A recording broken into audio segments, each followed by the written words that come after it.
Okay, so we got to take a second to talk about this corporeal life form guy. In my life, I have never seen more shit takes ever. The mouth breathing pulled you into a scene. I mean, what is happening with this guy? What is happening here? Have you even read the fucking book, Nerdporial?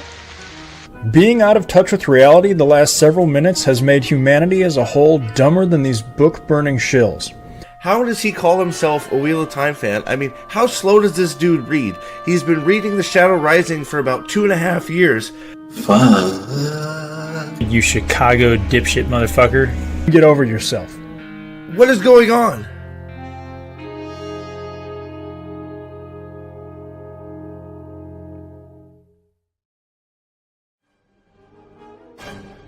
Last time on Revisiting the Wheel of Time. That's right. So let's get I got like 30 let's get minutes. right to the let's get right to the meat, and let's hold back on the potatoes. Like, let's just talk about Dumais. I just want to hear you talk. Because I've been worried you wouldn't like this book since you didn't like the last one, which is my favorite. I just want to hear. He didn't like the first half of this book. I just want to hear you gushing over the ending of this book, and then I'll feel justified. So When did it get good? When did it get good for you, Brian? When did it get good? Chapter 49. All right. And what's going on there? Chapter 49, I think, is the chapter where the Aes Sedai, the Saladar Aes Sedai come in and they do their little Mirror of Mist deal.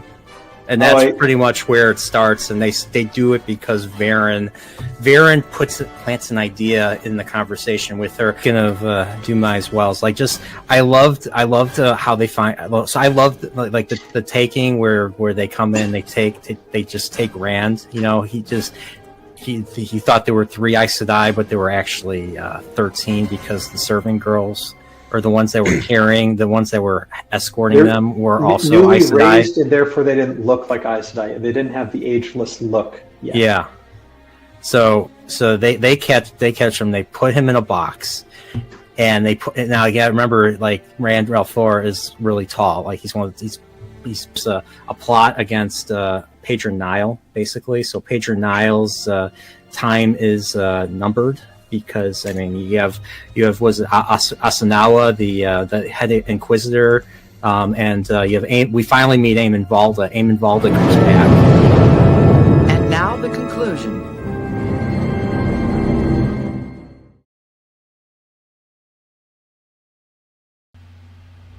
I will have a place open in the barrier. Savannah wants my head, Time. I mean to let her know her mistake. I told you to make weapons, Time. Show me just how deadly they are. Disperse the Shido. Break them. As you command. Put my standard up where they can see it. I saw what they do, Rand. It's... What would you have me do? What else can I do? I do not know. I do not have to like it, though. Grady, raise the banner of light. Ashaman, form line of battle. Ashaman, raise the barricade 2 spans. Ashaman, kill. Ashaman, rolling ring of earth and fire. Stop! Stop it, Time! Ashaman, rest. You have done well. I am Bera Harkin, and this is Karuna Nachiman. We came to rescue you with Alana's aid. Though it seems you had small need of us, still, intentions do count, and your place is with them. You forget who we are. They may have mistreated you, but I forget nothing, Aes Sedai. I said 6 would come, but I count 9. I said you would be on equal footing with the Tower emissaries, and for bringing 9, you will be. They are on their knees, Aes Sedai. Kneel! Kneel and swear to the Lord Dragon, or you will be knelt.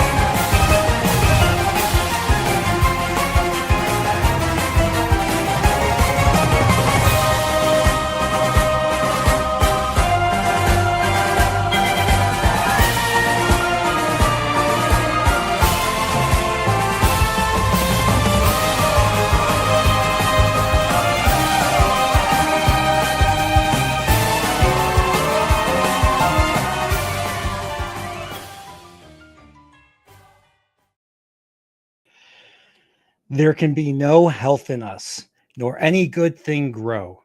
For the land is one with the dragon reborn, and he one with the land. Soul of fire, heart of stone, in pride he conquers, forcing the proud to yield.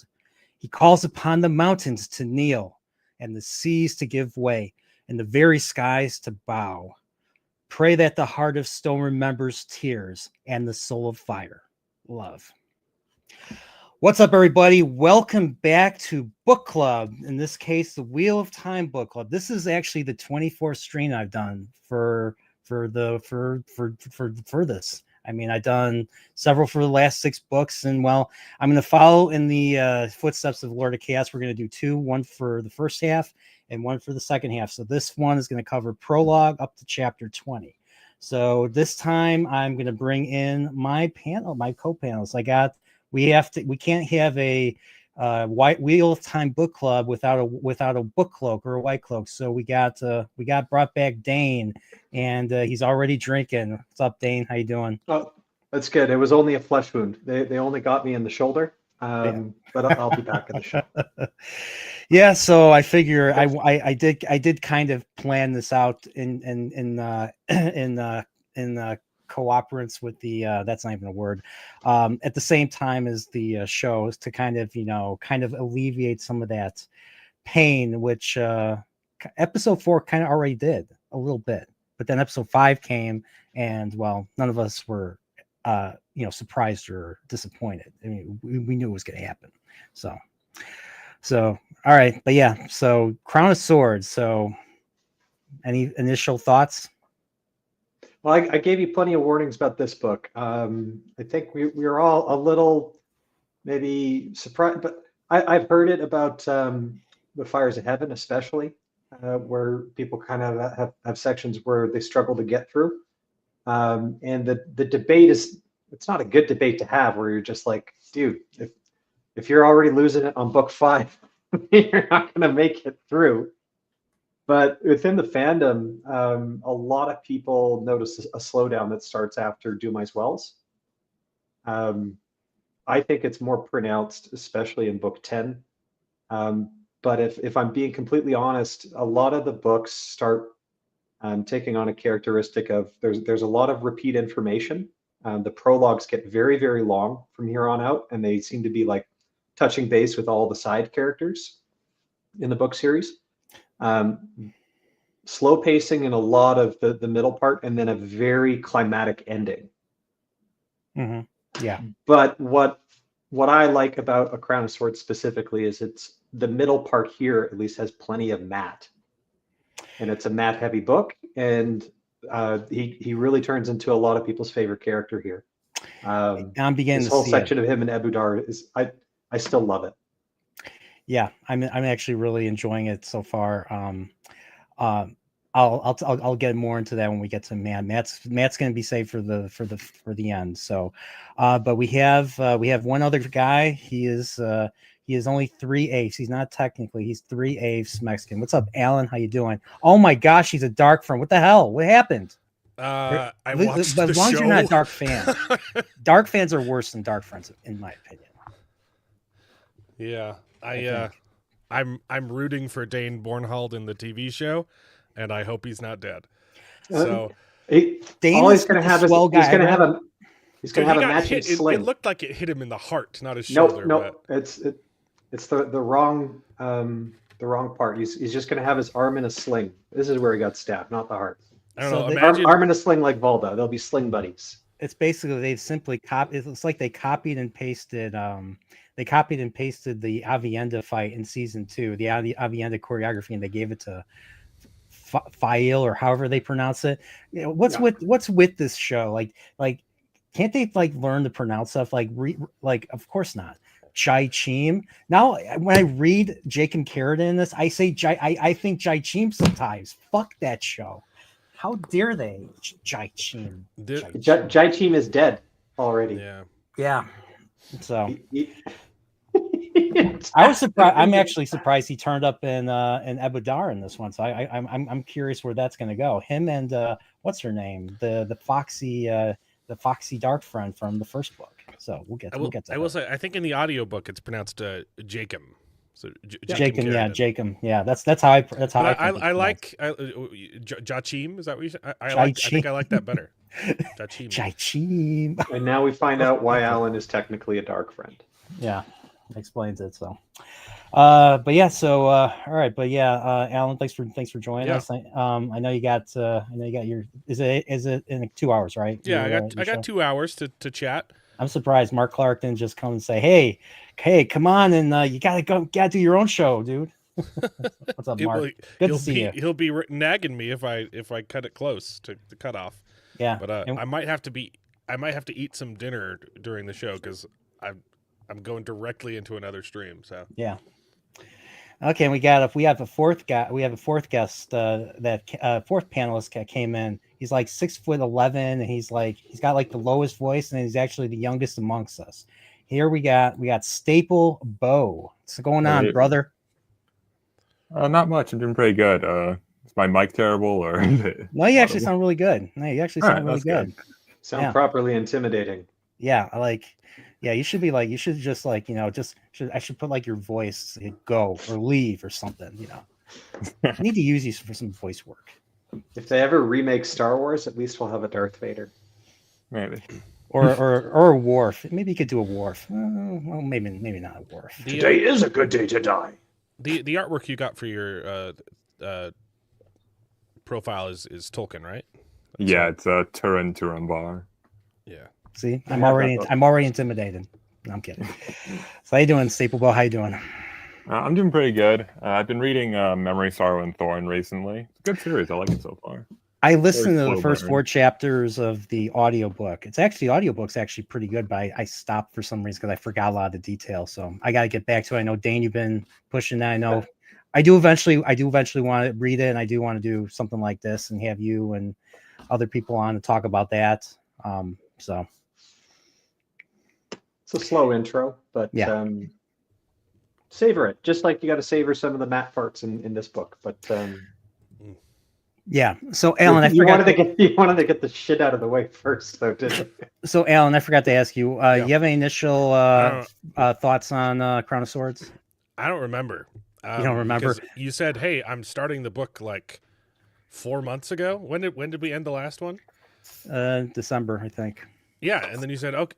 I remember you sent out a text saying, "I'm starting Crown of Swords," and so I started it. In 2 weeks, I read half of it, and then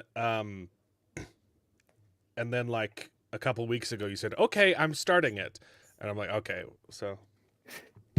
Okay. But I stopped. When I realized I was already halfway done with the book, I stopped reading, and then waited for you to catch up. So I'm looking at a little wiki summary right now. I got up myself. Though, you're not alone. I got up too. So I forgot a lot of this stuff myself. I don't remember the specific details. They'll come back to me as we discuss it. But I was surprised at how much I enjoyed rereading this book, because it's hard to remember the stuff after Demise Wells, just because it was so good. Get out of here. What's that? What? Sure. Okay. Can I watch Phineas and Ferb, Dad? Okay. Phineas. Okay. Not that like the books aren't great, but it's so hard to top Demise Wells,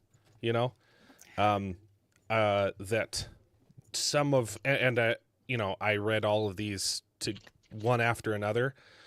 I was actually building this room when we moved into the house, when I was reading this. That was like 5 years ago now. And so the middle books, which are referred to as the slog, I also read all together, and so they squished together.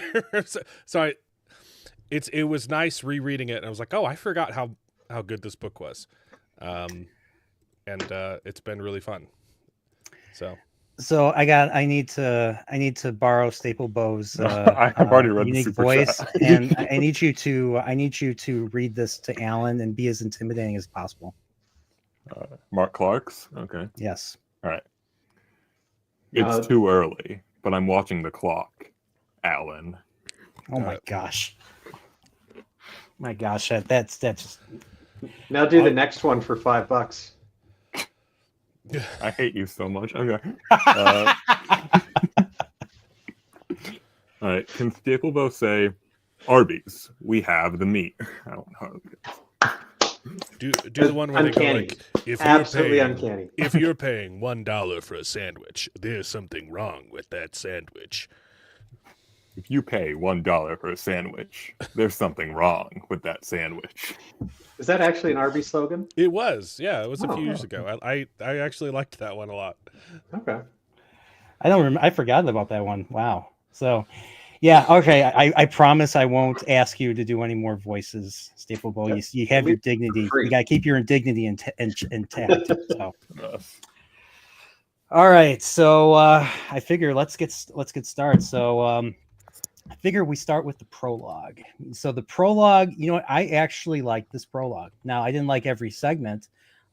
At first, it took me. The first part with Elida was actually a little bit rough at first, but I tried it again. I listened to the audio. I tried it again.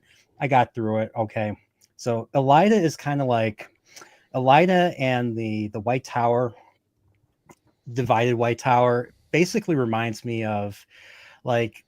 I guess you could say the High Council meeting in Song of Ice and Fire with Tywin Lannister and Tyrion and them talking, and like the rest of the council just talking about what's going on in the world. That's kind of what this reminds me of right here. So apparently Elida's building a tower now. So she's building her own evil tower or something. Mm-hmm. Yeah, she's building Barad-dûr right next to the actual White Tower. I'm pretty sure on the Warner Training. Right? It's not a.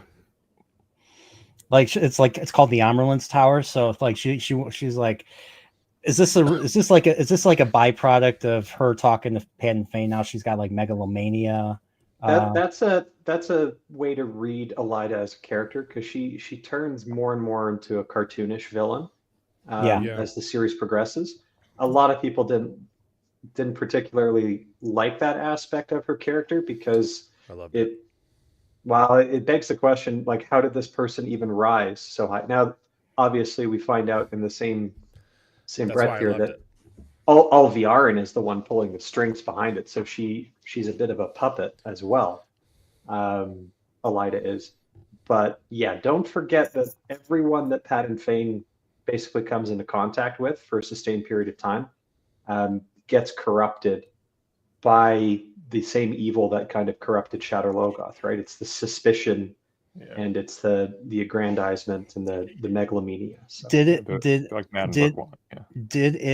affect Pedron Nile? Because I know how in Lord of Chaos in the audiobook, Michael Kramer made him sound a lot more menacing, a lot more sketchy in his delivery.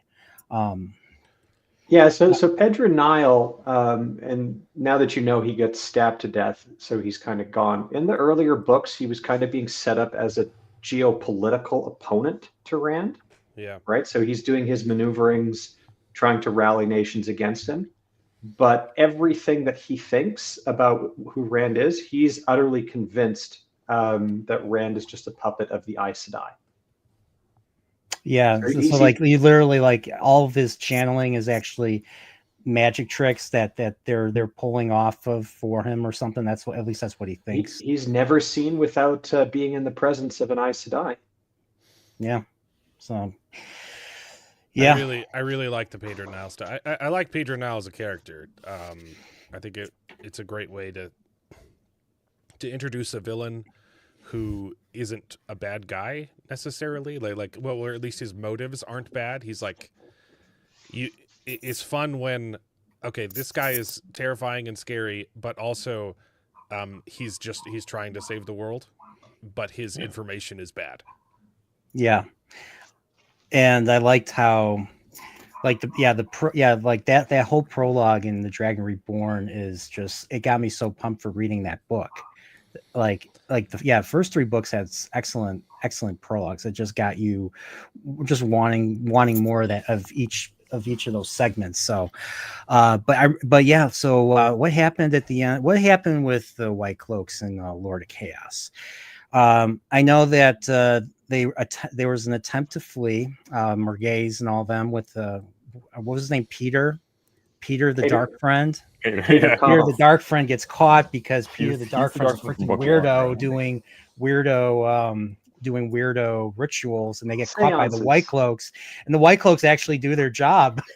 They do their job and actually, take out some real Dark Friends. So Like the one time in the series they succeed at something. yeah, so it's so once they weren't buffoons, and then because of I think it's because of the Saladar stuff that and Niall has not acted on the Aes Sedai being really close, and that's basically why the head the chief inquisitor, was his name, Asakawa, Asanawa.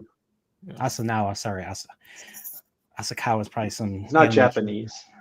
Asanawa probably is Japanese. I don't know. Asanawa and Eamon Valda. And Omerna, whose arm is not in a sling. So let's go. Yeah, Omerna was the one who did the initial betrayal, and then Niall, as he's dying, knows that Valda's obviously in on it too. So Omerna is the fake. The fake spy master. Is the fake spy master, but I think Omerna believes he is the real spy master, whereas the other spy master, I believe, what was his name again? Seven Balwer. What was his name again? Seven Balwer, the dry Balwer. Okay, secretary usually just dry washes his hands. Okay, so Balwer's the one that gives. Okay, so Balwer gets dismissed. So I'm curious: is he still going to be somewhat? Oh yeah. Is he still? Is he still in the story, or is he? Yeah, gone? he is. Yeah, he's relevant. Don't worry, he does stuff. Okay. We can find out. He's got an interesting arc. He does. Yeah, because other than him, all the stuff that Niall did was encrypted, right? He had ciphers, so they can't really. They don't know what he knows. They don't know what he was trying to do. Well, here's a question. His final message. What do you think it said? What was his message again? I'll have to look. He's trying to get the message over to somebody because it's important, but it's like too bloodstained at the end, and he feels his life force like leaving him. It's actually it's pretty well done scene. I like it a lot. Yeah, I just like how he tackled. I liked how he tackled like I don't think I've read anything that made it seem more realistic of just being stabbed and what happens as a person is about to die and all that. So, did you get Vendel's a comment there on YouTube? This one? In the books, Rand. Niall thinks Rand being declared across the sky is an Aes Sedai trick, and in the show it actually is. Oh, I never thought of that. Just well, they got around that by just not having different Niall be a character. Legitimately, in the show. The White Cloaks are right in the show. Hey, Dane is Perrin is a murderer. Dane, I would drink with that. I would drink with that Dane. Yeah. He's a good bro. Next His season arm might in be a in sling. a sling for the rest of the season, though. Like he wasn't even trying to fight. Even him knowing what happened, him seeing what happened, he still wasn't willing to fight Perrin in that last episode. But Perrin was willing to fight him. So yeah, but Perrin's not even a good fighter though. If Fael takes out 20 guys. Yeah, Fael and Maxim's probably going to do something. And anyways, Brian, you don't have to dig up exactly what it is, but just remember that Niall and his particular ciphers, he had a contact out in Tanchico and Terabon. Yeah, and I remember that. Getting weird reports coming from out there. Yeah. So it's a hint of shit about to hit the fan, involving people that we didn't think would come back, but they did. Oh, certain people Loyal? that are returning, so to speak. Is that who you're talking about? The people that are returning. Yeah. Okay.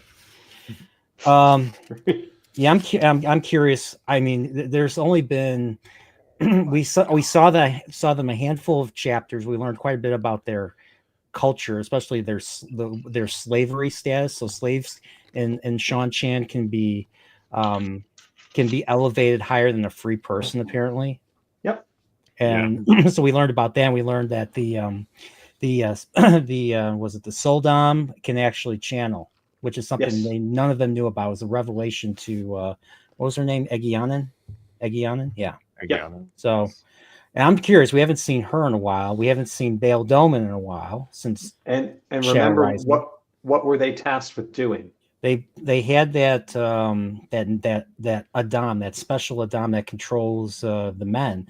And what's weird was when I read that, I thought that was going to be somehow brought into Elida's hands, and they were going to use that on Rand and the Lord of Chaos. And so I was totally wrong in my prediction on that. I thought that was going to come back in Lord of Chaos. It comes back a lot later, but just don't forget about it because it's a key point. Yeah, so I figure that was I figured that yes, I was surprised about that. So I'm curious where that storyline's going to go. So I don't think it's going to be touched here. I think it's going to be touched in the next book. I think Path of Daggers, because I know the Path of Daggers is a Sean Chan saying that kind of got spoiled for me a while ago. So yeah, it's a good saying.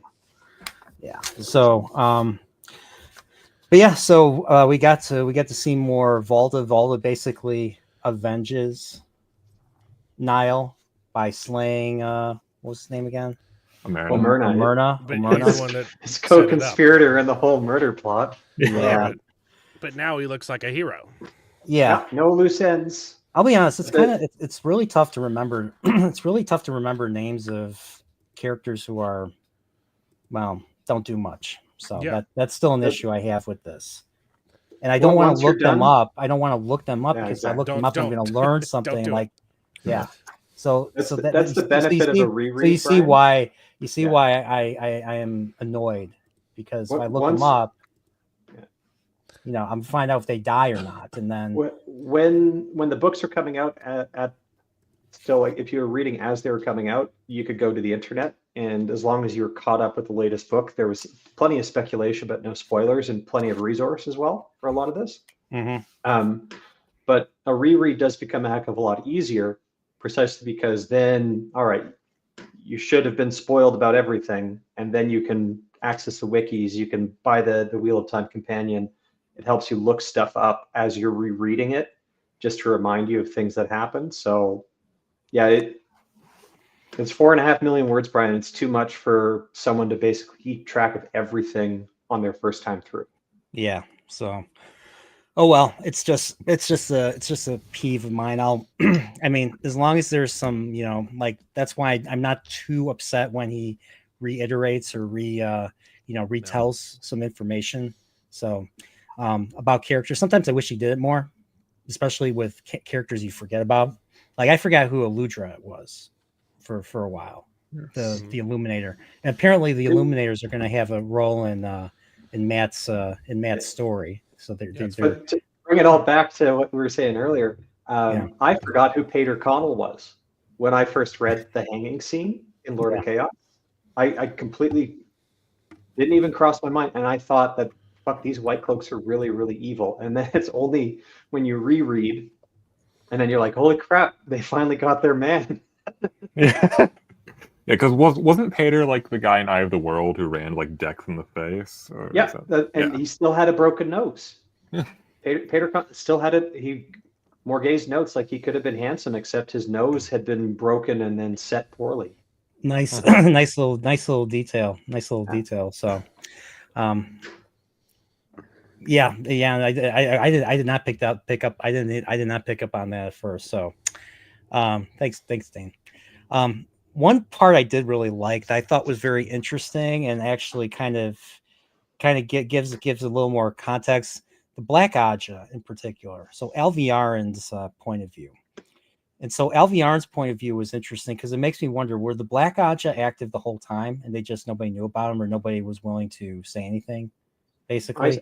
Aes Sedai are in denial. If they're not Black Aja, they really are uncomfortable with the idea. that such an organization could actually exist. And was it really until Suwan that well, actually no, that's not true. I mean, I think there were a few other Amerlins that got assassinated. Yeah, because of the fact that they found out or something. I don't remember what it was, or if it There's was just various reasons, but yes, the Black Aja have removed some Amerlins in the past. And there was a really creepy segment that Elviarn recalls. Like apparently she was abducted and done bad things to by Bilal. Alviarin was? Yeah. Yeah, probably. So in essence, the Forsaken get free in between books 1 and 2, right? So that Agenor and Balthamel are the first ones released, and Balthamel is basically so rotted from time because he was nearest to the boar, like closest to time. Yeah, and like he doesn't even have a working jaw. But anyways, they get killed at the Eye of the World. Ishamael has been partially bound the whole time. And so is that only mentioned? So I remember it being mentioned in Jonai's segment of the glass columns of in the Shadow Rising. Is that the only time that they actually bring up that Balsamon was active? No. But or will that be clarified more in a future? Well, here's a piece of evidence for you. The prologue, Dragonmount, book 1, the first thing you read. Yeah. If Ishamael is sealed up with the Dark One, that happened at the Strike of Chael Ghul, how is he there talking to Louis Theron the day or two after the sealing? Yeah, I had that same reaction. The only difference was he wasn't. I don't think he was yet Ballsman. He doesn't have the fiery eyes and the fiery flaming mouth and all that. He was just Morin, Tedronai. Yeah. So, but so Ishamael's a bit of a special case, and the information we have about him we need to take with a grain of salt, because when he's LARPing as Balsamon and Rand in the Dream and claiming what he was able to do, he's taking responsibility for the Trolloc Wars. He's taking responsibility for Arthur Hawkwing, that he was basically whispering in that guy's ear, and he's taking responsibility for setting up the Black Aja since basically the founding of the White Tower. So, in other words, I from what I gathered based on all that, I'm gathering that he is basically the sole person responsible for the world's decline. So he's been talking in the ears of probably several leaders under different disguises. In intervals. So that's another thing that he meant. He kind of gets spun out and then goes back into, and there are Forsaken who say everything that Ishamael did, and he was boasting about only being partially caught. So he's gone for times, sometimes centuries at a time. I thought he disappears every 40. He shows up for like a certain amount of time, and then he disappears for 40 years or something. Then he comes back. He's there for about 40, and then he's gone for 1,000 years. So that's why the 1,000-year epochs. So you got the breaking, 1,000 years after the breaking, you have the Trolloc Wars. 1,000 years after the Trolloc Wars, you have Arthur Hawkwing. And 1,000 years after that is the present day in the story. He's just Pennywise. Kind of. Yeah. But it's entirely believable that as soon as all the other Forsaken break free, that they're all going to start trying to put their plans in motion.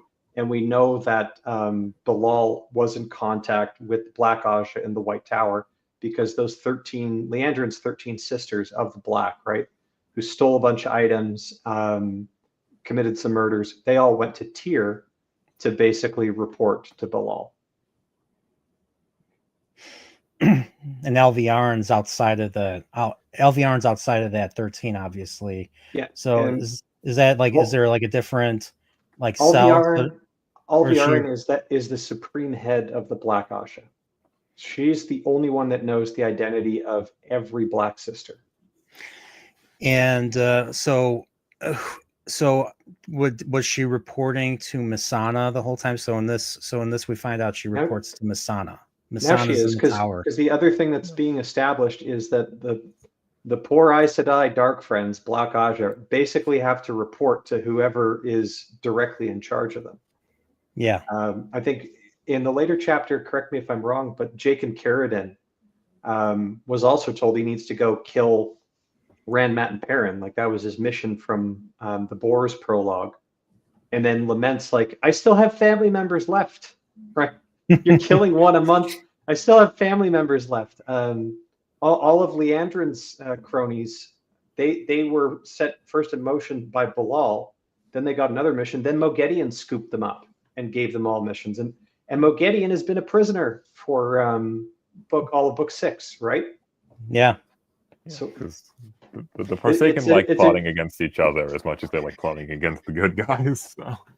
Yeah, it seems like that. I guess that's the nature of evil. Just you can't really evil. I mean, evil, selfish in general. So, and they all want to be nameless, right? That's a key theme from the Wheel of Time. The reason why Rand, who's set up as a 13, it's set up as like a 13-on-1 fight, right? There are 13 Forsaken. There's just Rand, who's maybe able to take him out, but the 13 can never team up to go face him 13-on-1. That just would never happen.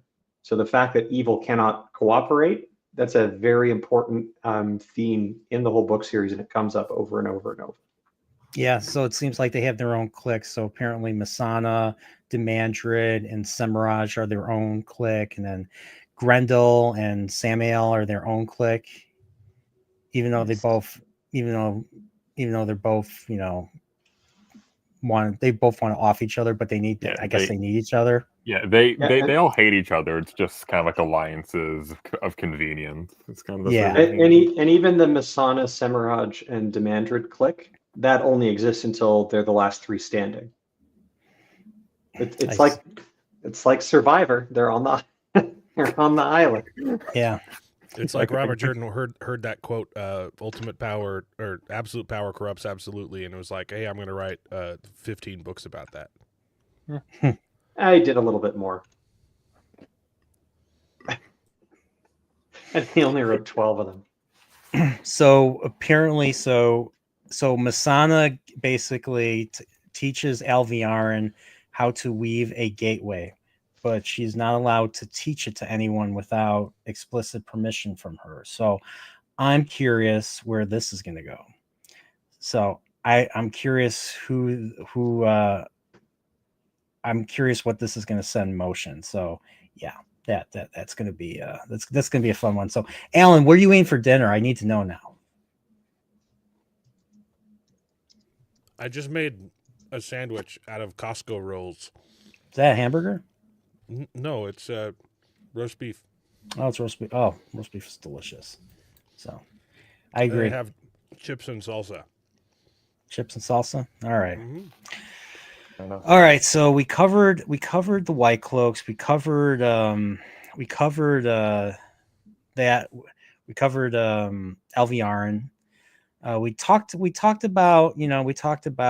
we talked about Elida. Elida's just, she's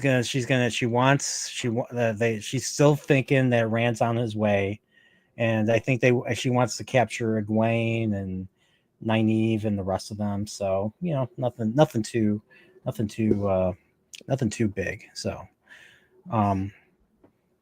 so what does she say? She says the White Tower will be whole again, except for remnants cast out in scorn. Whole and stronger than ever, Rand al'Thor will face the Emerald Sea and know her anger. The Black Tower will be rent in blood and fire. Its sisters will walk its grounds. This I foretell.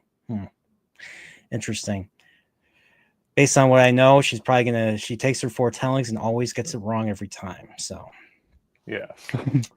All right, so now we got let's follow up Dumai's Wells. So we got a couple of points. We got Savannah. So we got Savannah for the first time, and we have Gawain. So, so I liked how Savannah. I just liked how it built. It led up to Savannah basically just trying to convince everyone, all the other wise ones, and everyone to basically just go and attack the Aes Sedai. They used that. She had this one wise one murdered in the last book, and used that as a reason, what do they call it? What's the word as a what's that legal word? Casus belli, just cause.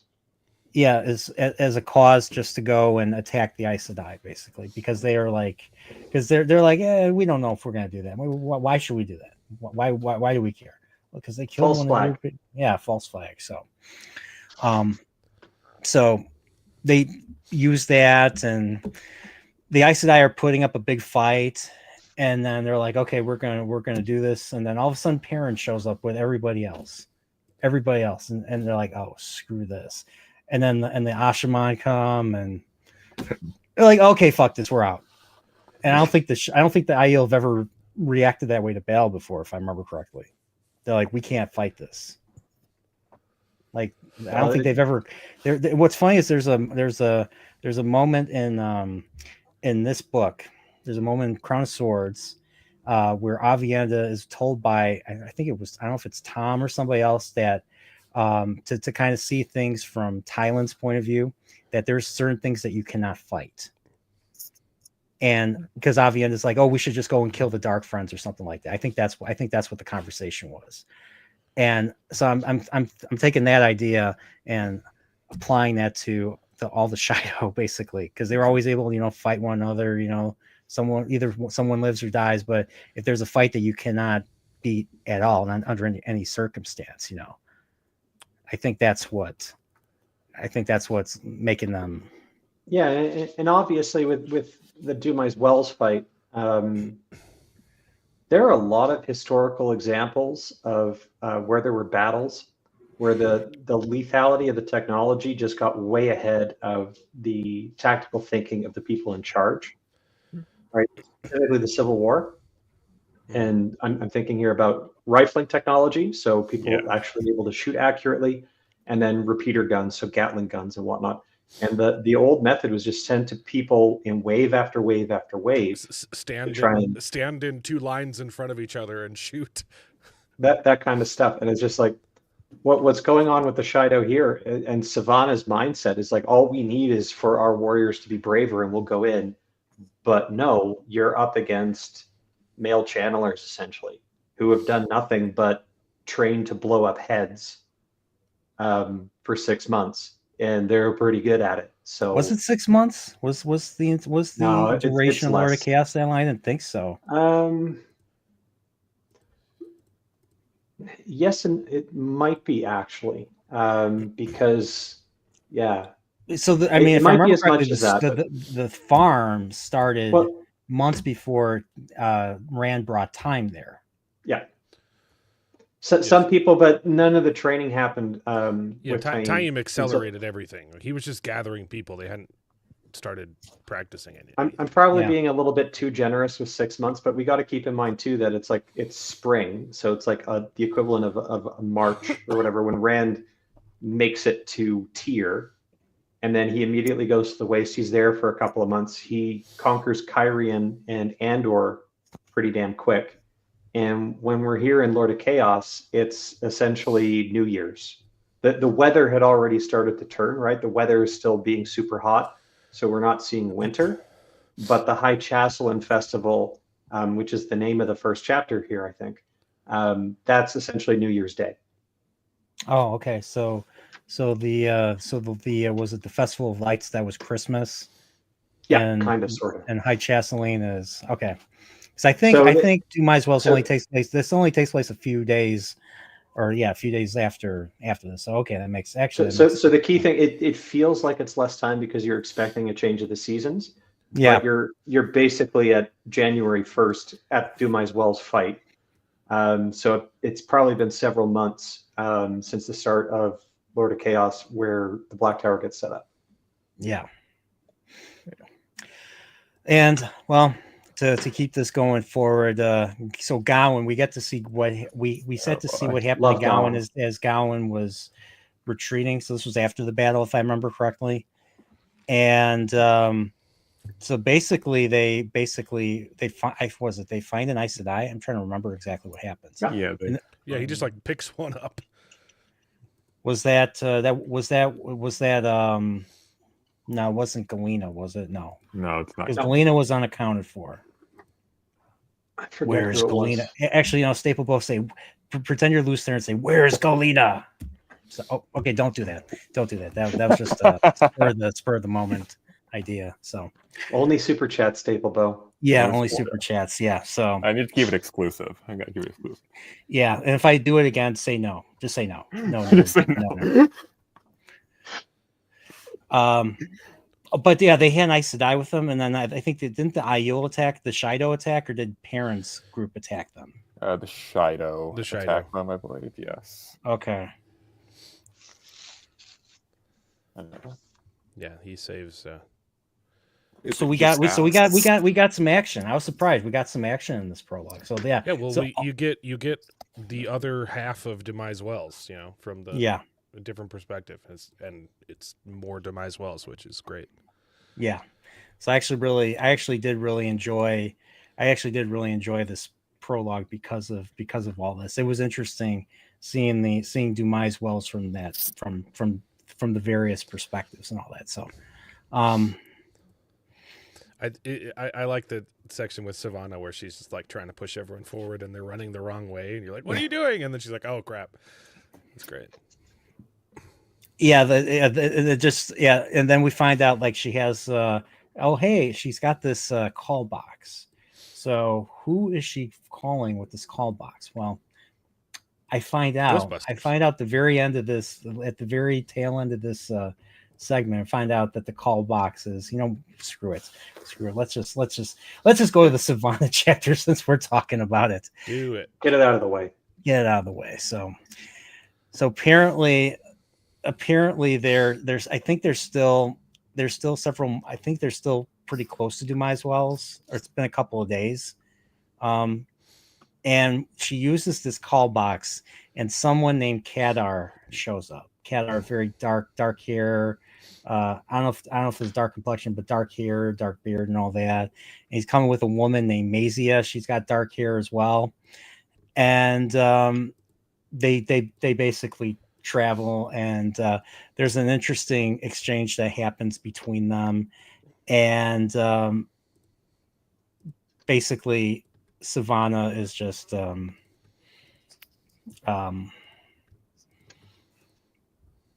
she's an idiot. Yeah, she's an idiot for starters. I'm trying to remember exactly how that went down. I forget, what was the deal. I'm trying to remember what the deal was. Let's see. Oh, he was asking her if she had Althor, and she was basically trying to buy time. It's like an action where you have a lackey and the bad guy. The bad guy's like, where's your delivery?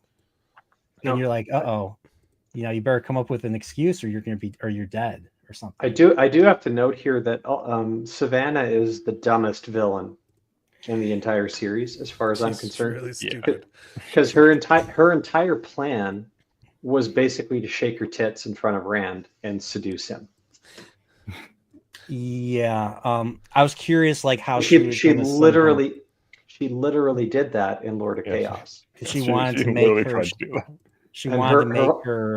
make her dragon babies and all that. I think isn't that all she cared about? No, she wanted Althor to wanted the power attached to. She also control the Aiel pretty much. Yeah, so she wanted to make her dragon babies to Not even about the kids, is because she was the Shido clan chief's wife for a while. He died, and then she also wed Couladin, who was their fake Karakarn. And now her new plan is, well, I'll wed Rand al'Thor, and I'll be in charge of him and rule the Aiel that way. And how am I going to do that? I'm just going to seduce him with my tits. Yeah, not a good plan. Does it look like I have bold strategy, Cotton? Let's see what pays off for. Does it look like I have Al'Thor? Okay, and then so there's another. So then the one thing that I thought was interesting about this book. There's an unknown watcher in the same chapter, basically, that's watching Samael. So we find out that Kadar is actually Samael, and Mycia is Grendel, and we have a watcher. For a second, I thought Grendel was the point of view, but then it kept saying that there's this watcher, and the watcher had a male pronoun. So this was someone. This was completely ambiguous. In Yes. 2025, we have no idea who this could be. So I thought. So I'm thinking because of how the power is done and all that. I think it's Shader Haran that's watching them. That's just watching them. It's either Shader Haran or it's, well, you know what they said? Oh no, they said the true power. Oh no. But he's dead though. Balsamon is dead. Ishamael's dead. He used the true power. They said the true power. Well, theoretically, other Forsaken could use the true power if the Dark One gave them access. Brian, you've read the prologue to Lord of Chaos, right? So you know that there's Osengar and Arangar. Yeah. And at this point, you know Arangar is Halima. Yes. Right? We haven't gotten to those chapters yet in our discussion, but you're aware, right? Halima is Arangar, and we'll get to Egwene when we get to Egwene. Yeah. That was probably the one part. That was probably the one thing that between Lan and Halima and the escape of Megiddian. That's the only interesting thing about Egwene. I don't even think we have to talk about Egwene. I just brought up Lan, Halima, and the escape of Megiddian, how she freaked out. That's pretty much it. That's the only thing worth talking about with Egwene.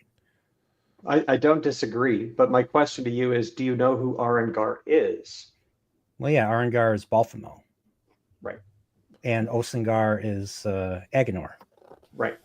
So what did the Dark One say as far as who can't he resurrect?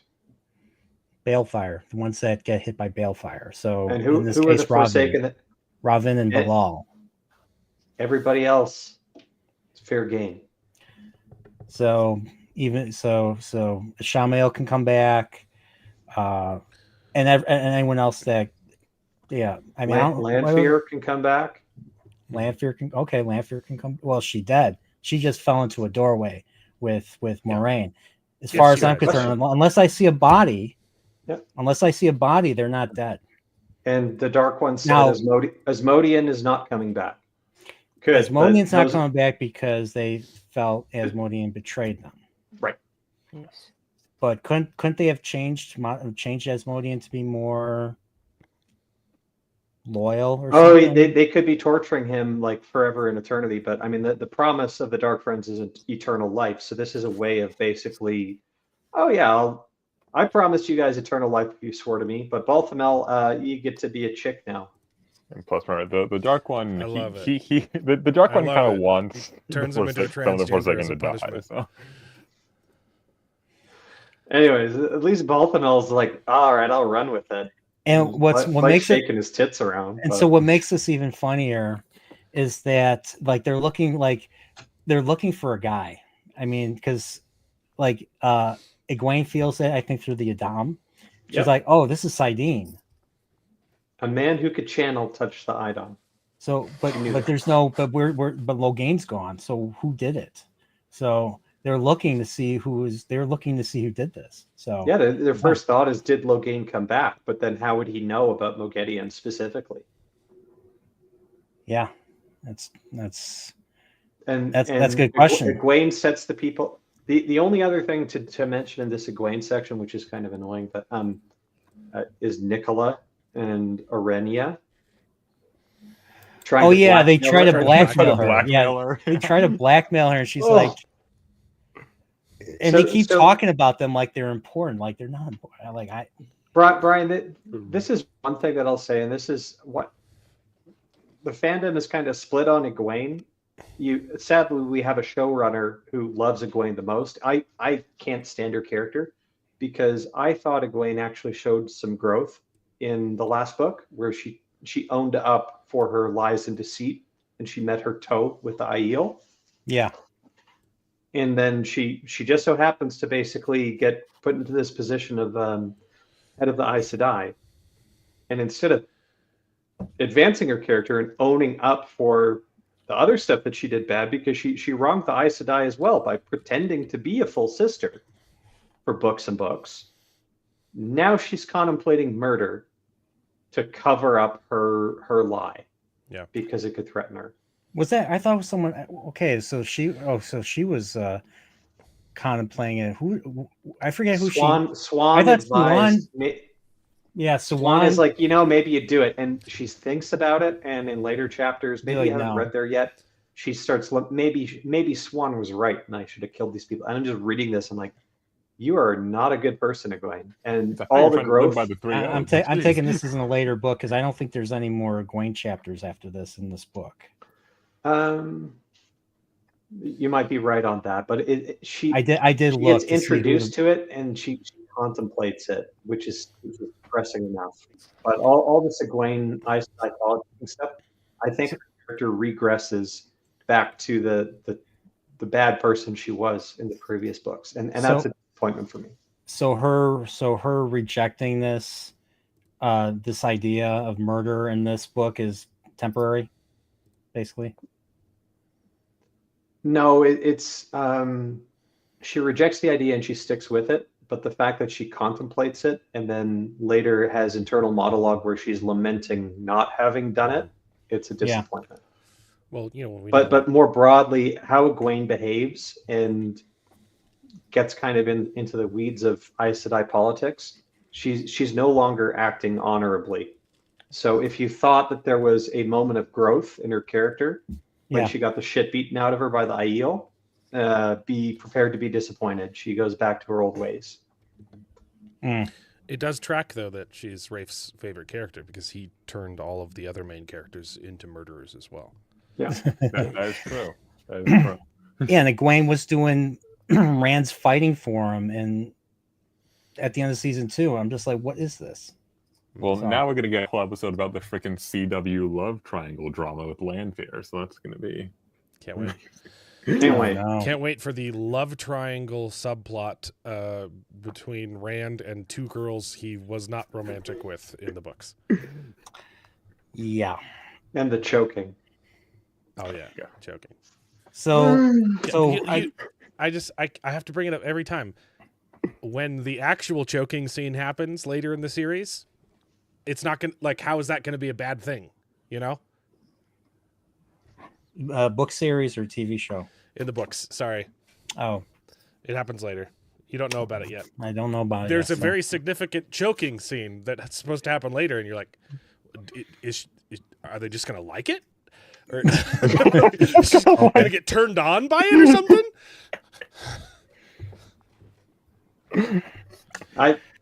I'm drawing a blank on what Alan's talking about, but the scene with I don't want to spoil it. No, we can talk about it later. It's very pivotal to Rand's character arc. It's not really that he's getting choked. It's more to do with something else. It's not him. Yeah, I know. Well, okay. All right. I think we're... Brian, just pretend you haven't heard No. Pretend you haven't heard any of this. I'm not. I have no context, so I'm definitely going to forget. It's not that pivotal. It's fine. It's the beauty of having ADHD. It's pretty important, but... I think I know what he means, but it's just like I wouldn't have drawn that girl. So... Besides, she looks like Kim Jong-un. So there's a... So apparently, she raises a few other Aes Sedai. So what's her name? Faolain, I think, is one that she raises. Faolain and Theodrin. So she gets them to basically. So one thing I did take away from this, besides her blackmail, was that she basically gets some people to swear fealty to her because she's not really sure where she stands, in terms of her power, what she can actually get done. Who is she simply a puppet and all that? So I thought it was interesting, her trying to get her own little loyal supporters behind her. So she got them, and I forget, she got Suwan and Leon. I think they swore to her, didn't they? Or I don't think they swore. I think they were just loyal to her from the start. Yeah. People that she could trust. Because I think those two knew about Merrigan or Mulgedian. Yeah, because Nynaeve and Elaine had looped them in on that as well. Mm-hmm. And obviously, Leanne and Swan are loyal to Nynaeve now because she basically brought them back from being stilled. But yeah, we got Morel and Isao, and then she kind of starts to build up people who would be loyal to her. If you're fascinated with this, I don't get it. I'm with you. Like, this is some of the least interesting parts of this whole book. And let's just remember here how so many of these Aes Sedai take their own internal squabble as the most important thing going on in the world, while the dragon's going around, conquering countries. All right. Yeah. It's the pattern, man. This is also where she finds Lan, right? Yeah. So she And she sends him on his way to Tanchico. Yeah, so before she finds Land, so they're marching to Tarvalon, if I remember correctly. So the march started in Lord of Chaos, and the march continues. And I'm assuming the march is going to happen for the next 3 books. The march goes on for a decent amount of time. Yes. I'm assuming book 11's where stuff finally starts. I'm assuming. No. Book 12? No, it's earlier. No, it happens earlier than that. Don't worry. It's early. They have a good idea. Egwene has a good idea at the end of book 8. Book 8. Okay. All right. What book is this? 8 or 9? I can't remember which. But yeah. So I mean, I don't know. I mean, there's certain plot points that I know about because it's hard to avoid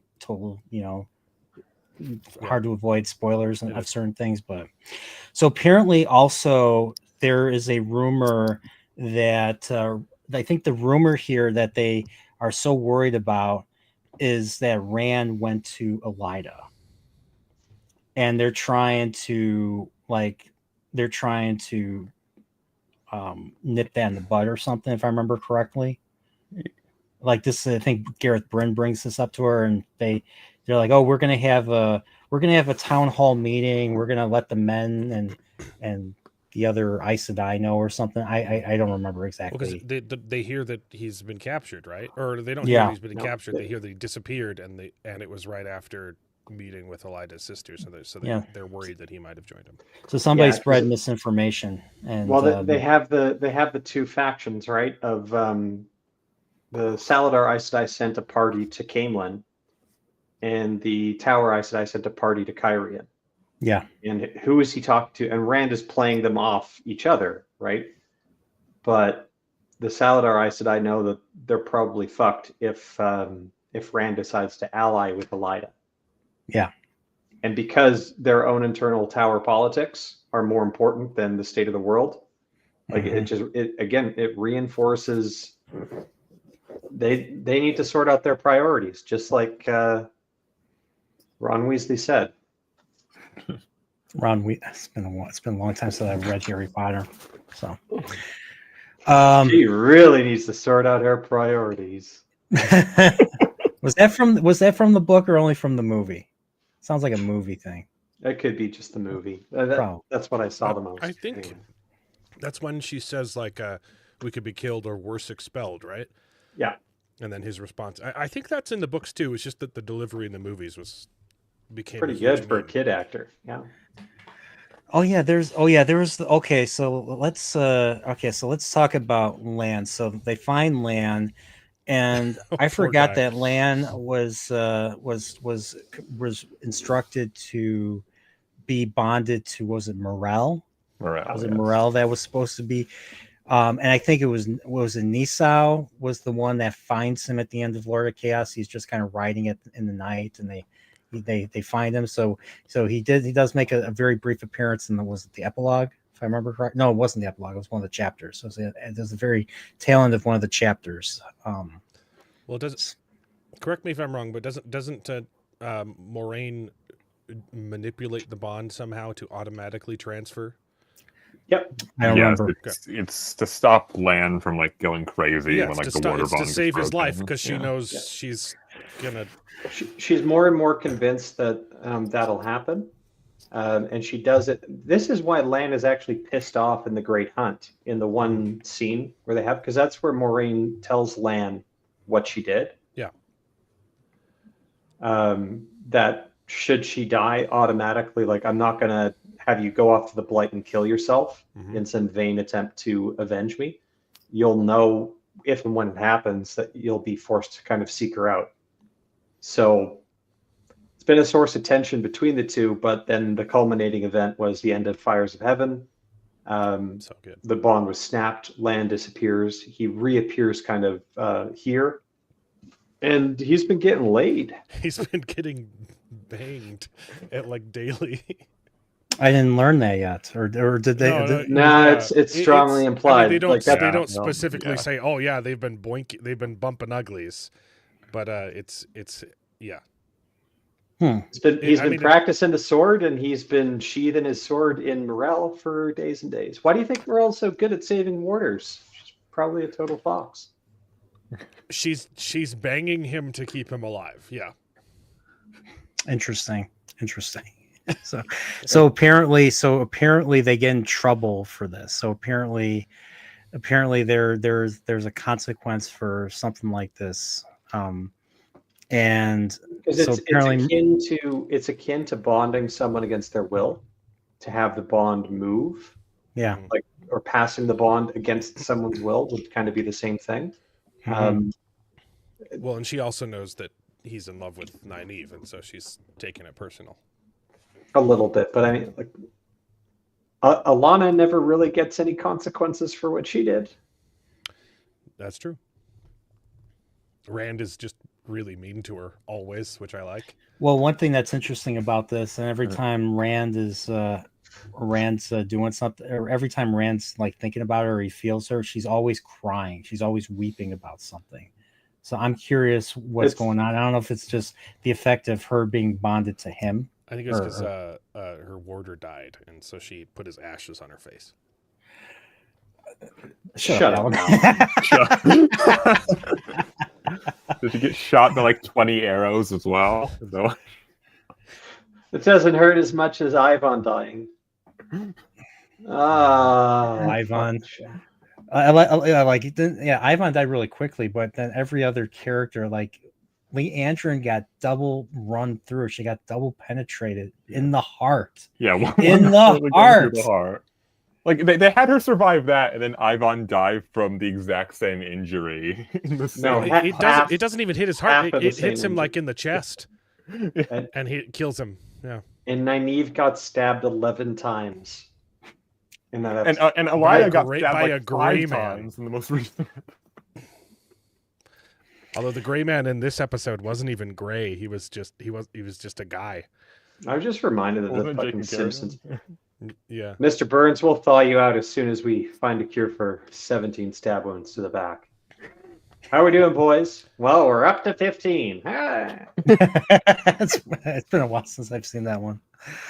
So Land gets a mission from Egwene, basically to keep him alive, to give him a purpose. And so he's like, Nynaeve needs you. She's in Abu Dar. She doesn't have any protection.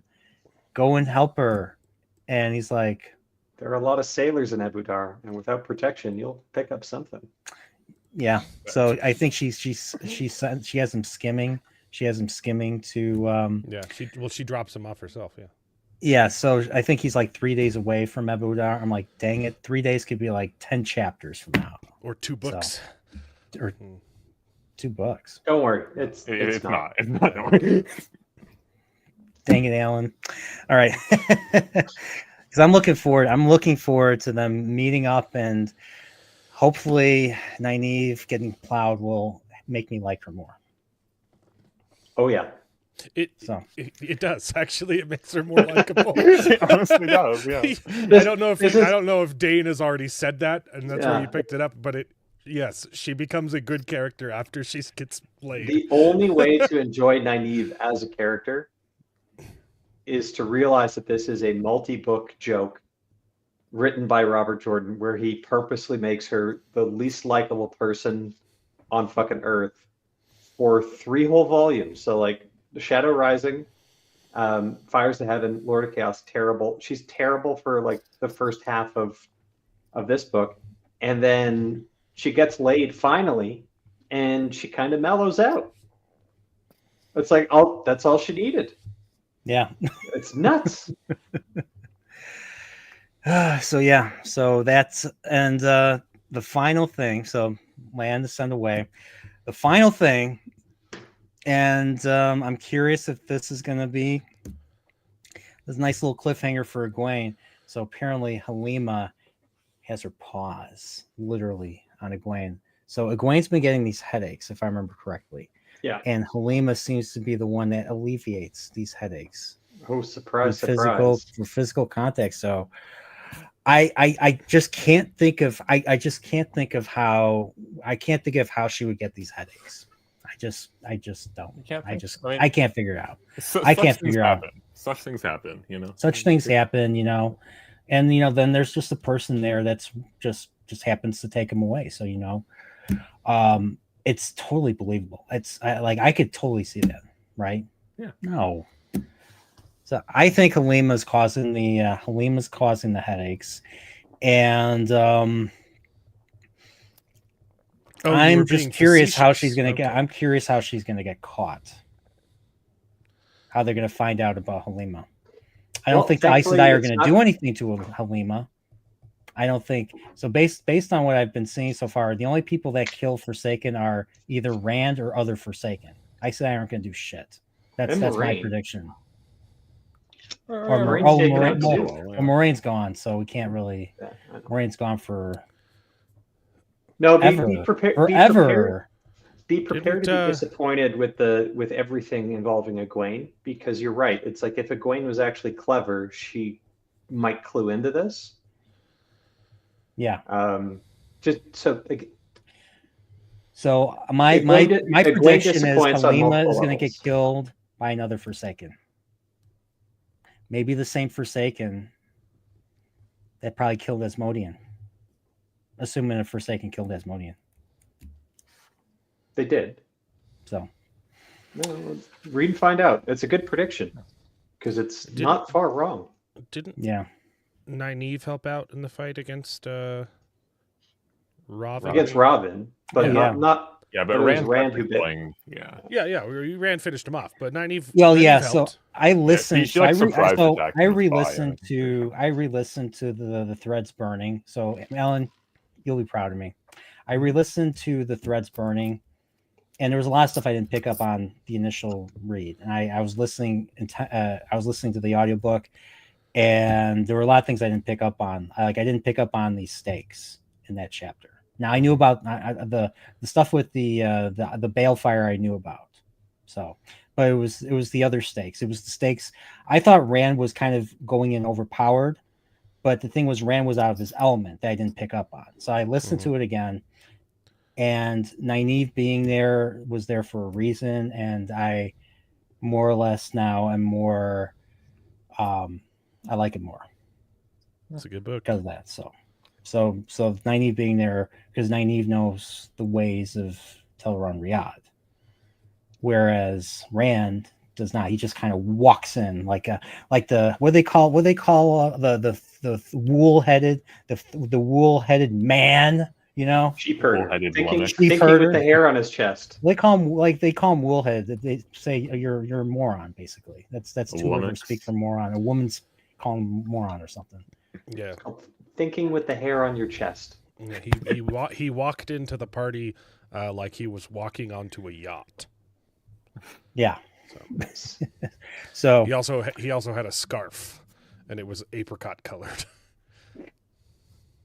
I have one of those. So Alan, yeah. I do reserve the right to change my stance on things if I, you know. No, you don't. You have no right. Dang it.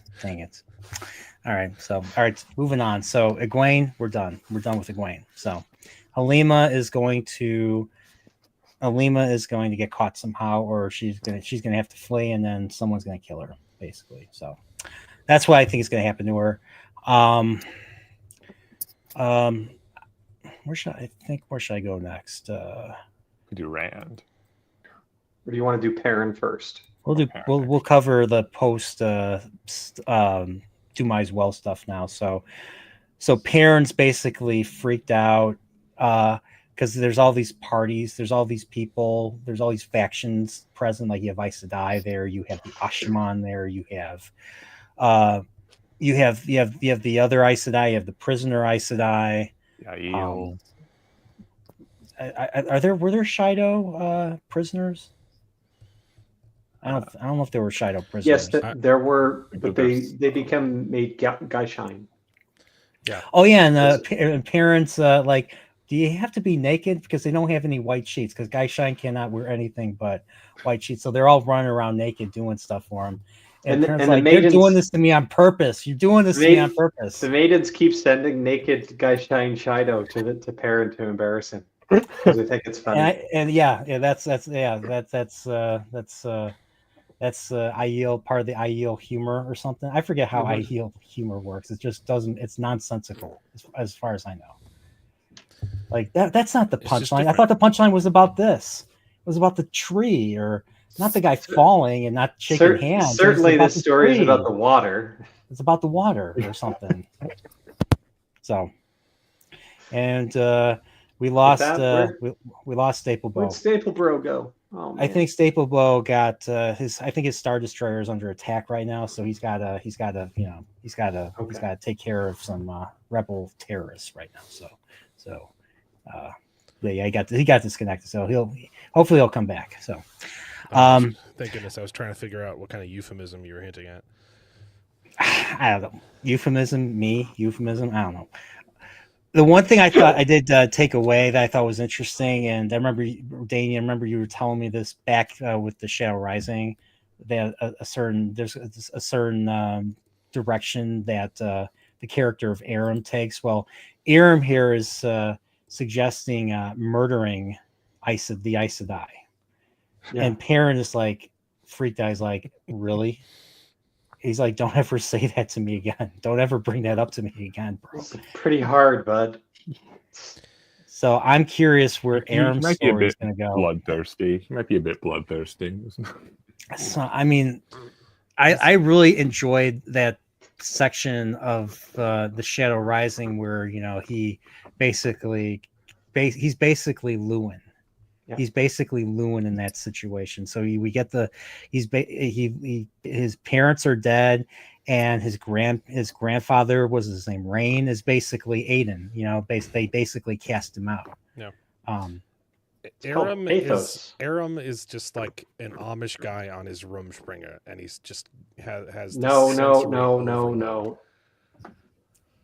Shut up, Alan. That's the show version of him. It's not him in the books. And he's showing up again. Isn't he going to be in this? Aren't they going to? Yeah, aren't they going to be in the season? Yeah, probably. On IMDb, he's listed for the Golden Eyes episode, which is episode 7. So I know I think I've asked this before, but do you think the Golden Eyes episode is going to be entirely Perrin, or do you think they're going to include other storylines like Lida? I believe Matt's actor is cast in it, so I think they're going to have some of the Tenchi. Tanchico. Yeah, man, the show can't. Like I guess it'll be like 40 minutes out of the 60 will be the Perrin stuff. Will be my guess. I hope Dane comes back, but when we talk about 40 minutes being the Perrin stuff, it's going to be MaxiPad and Alana. Yeah, we've. Anyways, so good. It's gonna be a game order. That's pretty. He might. I bet he might be correct. He's gonna be the one leading. He's gonna be rallying the two rivers, not Perrin. Lord Luke has been in one scene, and he barely said a thing. Yeah, what's gonna happen is Lord Luke is gonna become Alana's new warder, and he's gonna be Lair instead of Slayer. Like he could still be Slayer. He's just going to be slaying Queen. Oh my god! They haven't cast Isam, and so He's just not gonna happen. Is he just gonna be a random ass dark friend who like betrays them in the middle of the fight? And all the wolves that got killed were basically by white folks in the camp. But oh god, we can't. Okay, yeah, we've got to get back to the I actual didn't good see stuff. any wolves in the episode. What are you talking about? There are a bunch of wolves as heads on I spikes. saw a bunch of little teeny doggies. Okay, true enough. And it was dark. Yeah, I kind of just saw a black screen for 30 minutes. It's kind of. It was awful. So, Anyway, all right, Perrin in the camp. Perrin. Yeah, so I one of the takeaways of this section was Perrin just freaking out about Fael. And I'm just like, oh no, we're getting close to a certain segment that I do know about that's going to happen, and I think a book. This plotline in the books, baby. The Fael gets captured by the Shido, so I do know about that. I know that's going to happen. I do not think it is a bad plot line. It just takes way too long to resolve. No, there's one plot line that happens around the same time that I like way less. I can tell you. Okay, all right. But yeah, so he's worried about Fael being in the palace alone with was it Coliver, and Coliver is the one that gets. If I remember correctly, Coliver is the one that tries to seduce Rand when he first takes Kyrian, and then Avienda basically pulls her by the hair, and she's dragging her, screaming and all that. Yeah. Yep. I would love to see that in the show. Will that happen? No, because they probably have Avienda make out with Coliver. Oh yeah, absolutely. Yeah. So apparently, we get we get to see the graves. So there's like lots. There's not a high casualty list based on what based on what I've read so far. So there's about 20 Two Rivers guys that got killed. Mm-hmm. There's over 100 of the Winged Guard from Mayan. I think comparable numbers of Kyrian, and there's like 1,000 Aiel, but Rand is only concerned with the women that have died. Yeah, so the section where he thinks back about who got killed from the previous night, what Perrin's concerned about, it's Rand basically trying to memorize all the names of the women. Mm-hmm. It's all the maidens. Yeah, I know that, and I know that Rand gets like they find Rand arguing with the Aes Sedai, I think the ones from Saladar, Bera, and Karuna, basically. I know he keeps them around. Like was it Bera or Karuna that he keeps around when Cad Swain shows up in the. Which was actually a really good scene. I actually liked her introduction. To be honest, I liked the tension. There was a good amount of tension in that scene. We should cover that when we get to Rand, though. Yeah, honestly, I don't even really remember what I'm trying to remember what happens in these early chapters. I just remember that they're just they're looking at the fallback the results of Dumai's Wells, and they're just planning on going back. They're planning on going back to Kyrian. Yeah, very slowly, like seven chapters of them going from Dumai's Wells via Gateway to Kyrian, basically. And unfortunately, the whole time, evil Coliver, the one that took over right away after the whole thing happened. Yeah. Rand hasn't sent Perrin away yet, right? That's right. No. Okay. Not yet. I remember that happening in the beginning of the book, so I would keep waiting for it to happen. It hasn't. No, it's wrong. So essentially here, what's going on is Robert Jordan, he's trying to build up the political danger to Fael, especially in Perrin's head, as being somehow significant. And then when Rand basically walks into the palace and in like 15 minutes, all right, all this political maneuvering, it's done. Rip the crown off. You're sentenced to this. I'm in charge again. This is all done. Whatever. You didn't think I was coming back, did you? All it does is it got resolved so quickly, effectively, and logically because Rand is so overpowered, right? That it kind of makes what Perrin was fearing very overblown. And it just I just get the sense from this that he's simping for his wife just a little bit too much. And the other thing that starts to annoy me in these chapters specifically is how Fail is behaving. We find out a little bit later why, and it's a cultural thing. But in essence, she's trying to pick a fight with her husband because that's what Saldaean women do. Saldaeans be crazy. They're kind of nuts, but to a Saldaean, if she picks a fight with you and you don't fight back, that's not interpreted as being a good husband. It's being interpreted as you're weak. You don't respect me enough to fight back because you don't think that I can handle you. I always feel it's the kind of lady that'll say she's leaving, and then but you were supposed to fight for me. You were supposed to come after me. I always feel with Fail. Fail is like it's like one of those unpredictable. Like how is she going to react? Like I'm always like when I'm reading Perrin, he's wondering what she's thinking. I always get this Joe Pesci, Goodfellas, or Klaus Kinski. Like she's just going to snap on him for no reason. And that's kind of how I feel when he starts talking to her and she doesn't say anything. I'm like, oh, what's going on with her now and all that. And I'll be honest, I'm a little on edge sometimes when that happens. But yeah, I cannot stand Fael at all. I can't stand Fael. I can't stand there's only a few female characters I can stand. Min so far I can stand sometimes. That's girl. What do you mean sometimes? I mean sometimes. Min's a little weird too. I will say Min is much better on a reread because she's kind of the last one that Rand falls in love with, and so I didn't like her my first read through because I liked Avienda because she's the best. And Avienda's growing. Avienda's growing on me in this one. I didn't like her in Fires of Heaven or Shadow Rising. No one does. So I never really attached onto Min, but in the reread, I was like, yeah, she kind of is the best. She kind of is the best one. Well, I think her being a seer and seeing the futures and all that, I think is interesting. And when she's not doing that, and she's like, "Oh, Rand, why am I thinking about Rand?" I'm just like, "Shut up, just stop." We know you like him. We know you're one of the three. When she gets mad about it, that's the annoying thing. That too. But what I think is going to happen with this, what I think is going to happen, he's not going to end up with anybody at the end.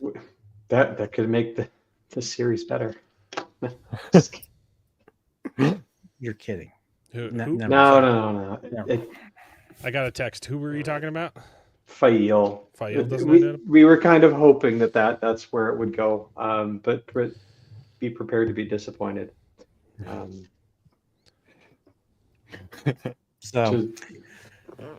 Wait, are the Saldaeans supposed to be Italians or something? I thought kind of, sort of, if that's how Italians are. But I thought the bull nose was something else.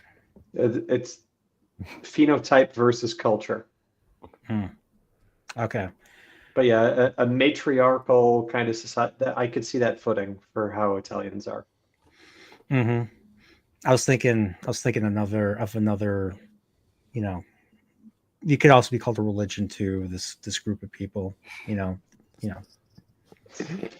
descendants of Shem. You're playing a very dangerous game, Brian. No. I mean, he said, I mean, they're not in Wheel of Time. It's okay.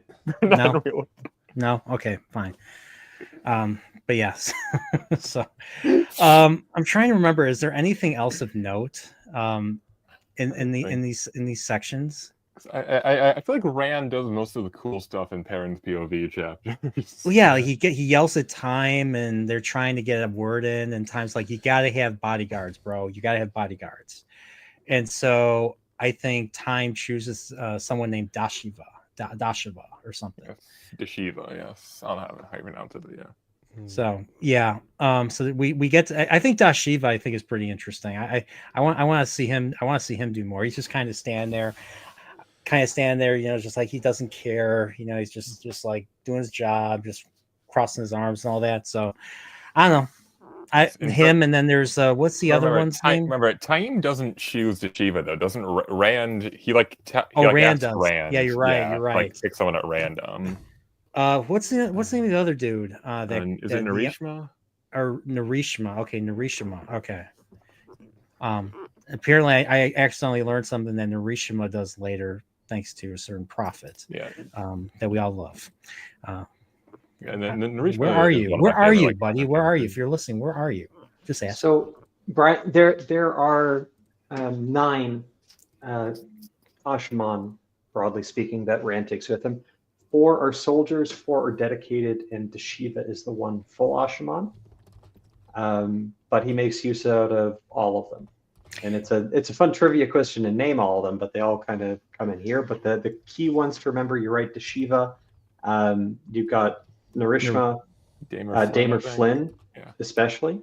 Damer Flynn, you actually met earlier on because he was the one of the first ones that they detected his ability to channel when they went to the farm. And there's a few. Eben Hopwell, Fedwin Evan Moore. Yeah. Fedwin Moore. Gedwin.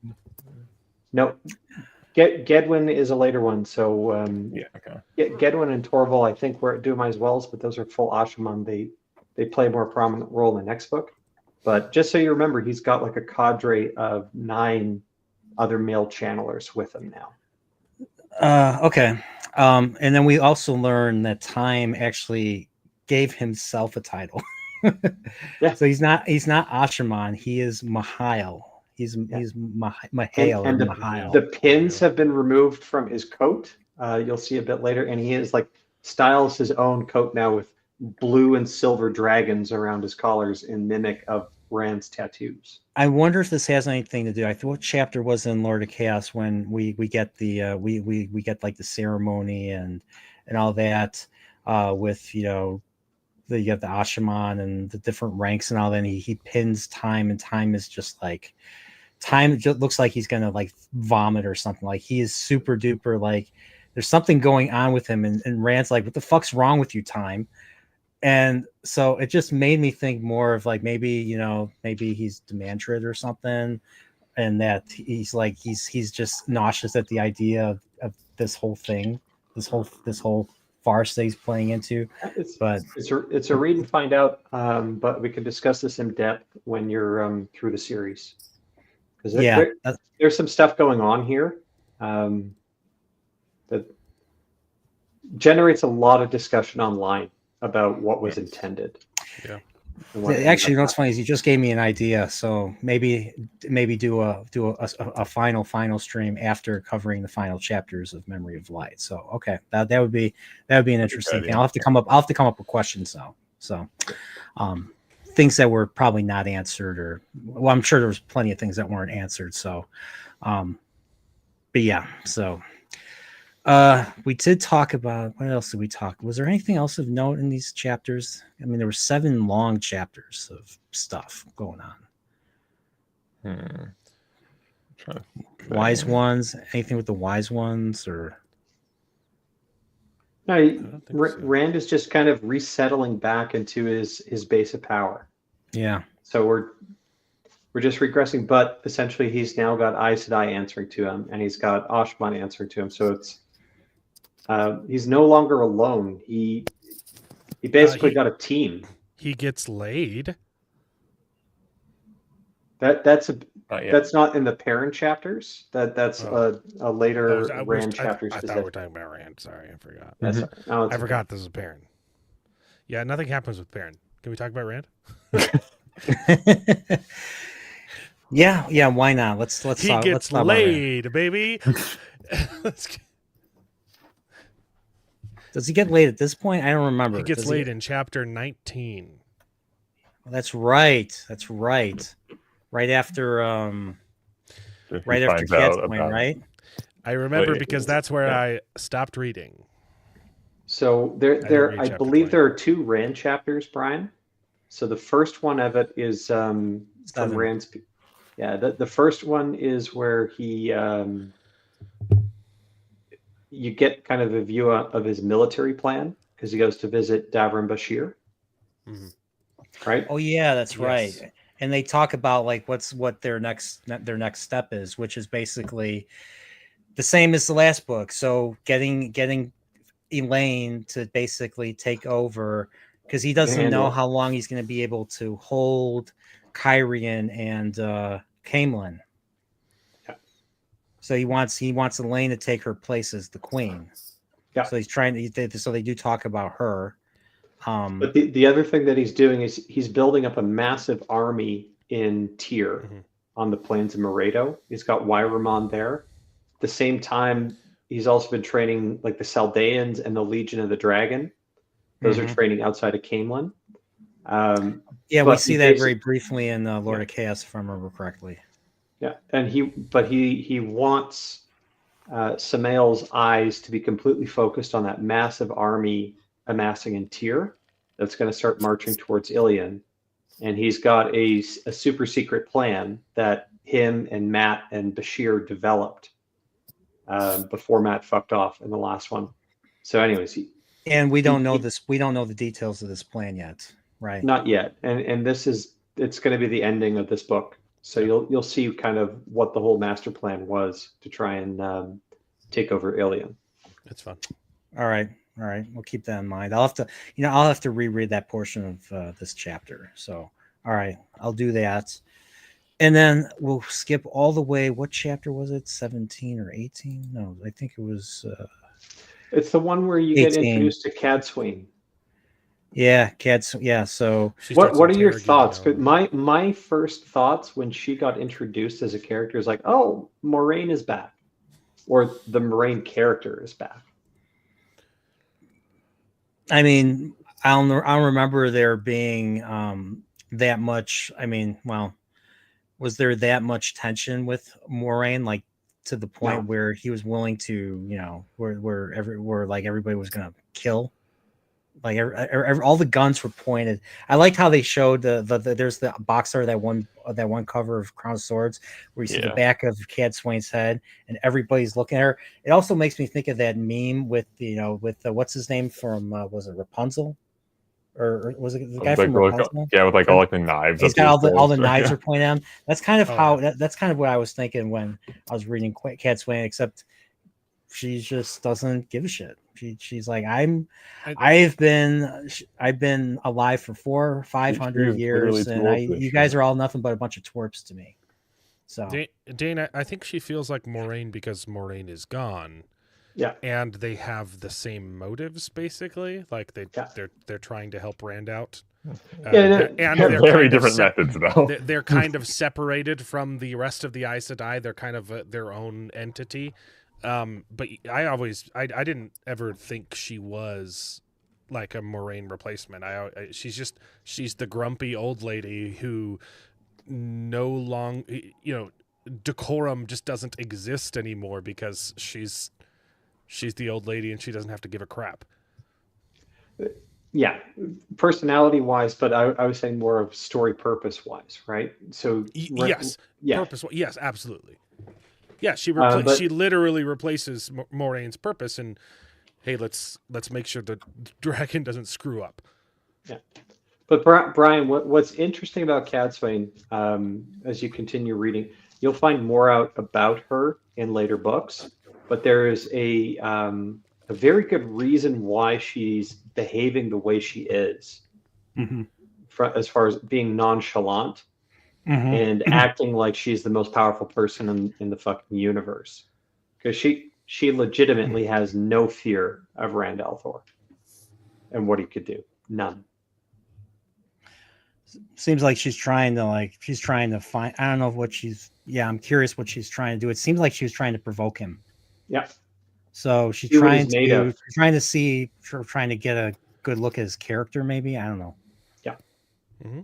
What kind of person he is, how he responds under. But you'd have to be insane to do that to the Dragon Reborn, unless you had a good reason to feel safe. And it turns out that she does. So, anyways, just keep that in the back. Yeah, it's like trying to I mean, I keep using the Klaus Kinski. It's like trying to piss off Klaus Kinski because he's gonna go off on you. He's gonna go off on you unless you don't give him an inch. So, but yeah, I thought it was very interesting. I was listening to it.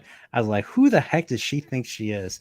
And there were parts of me that honestly thought, like, I don't know. I mean, this is too early to tell, but the way they were all talking about her made me suspect that she's a Mary Sue because of how, oh, she is great at this. There hasn't been a problem she's never been able to solve and stuff like that.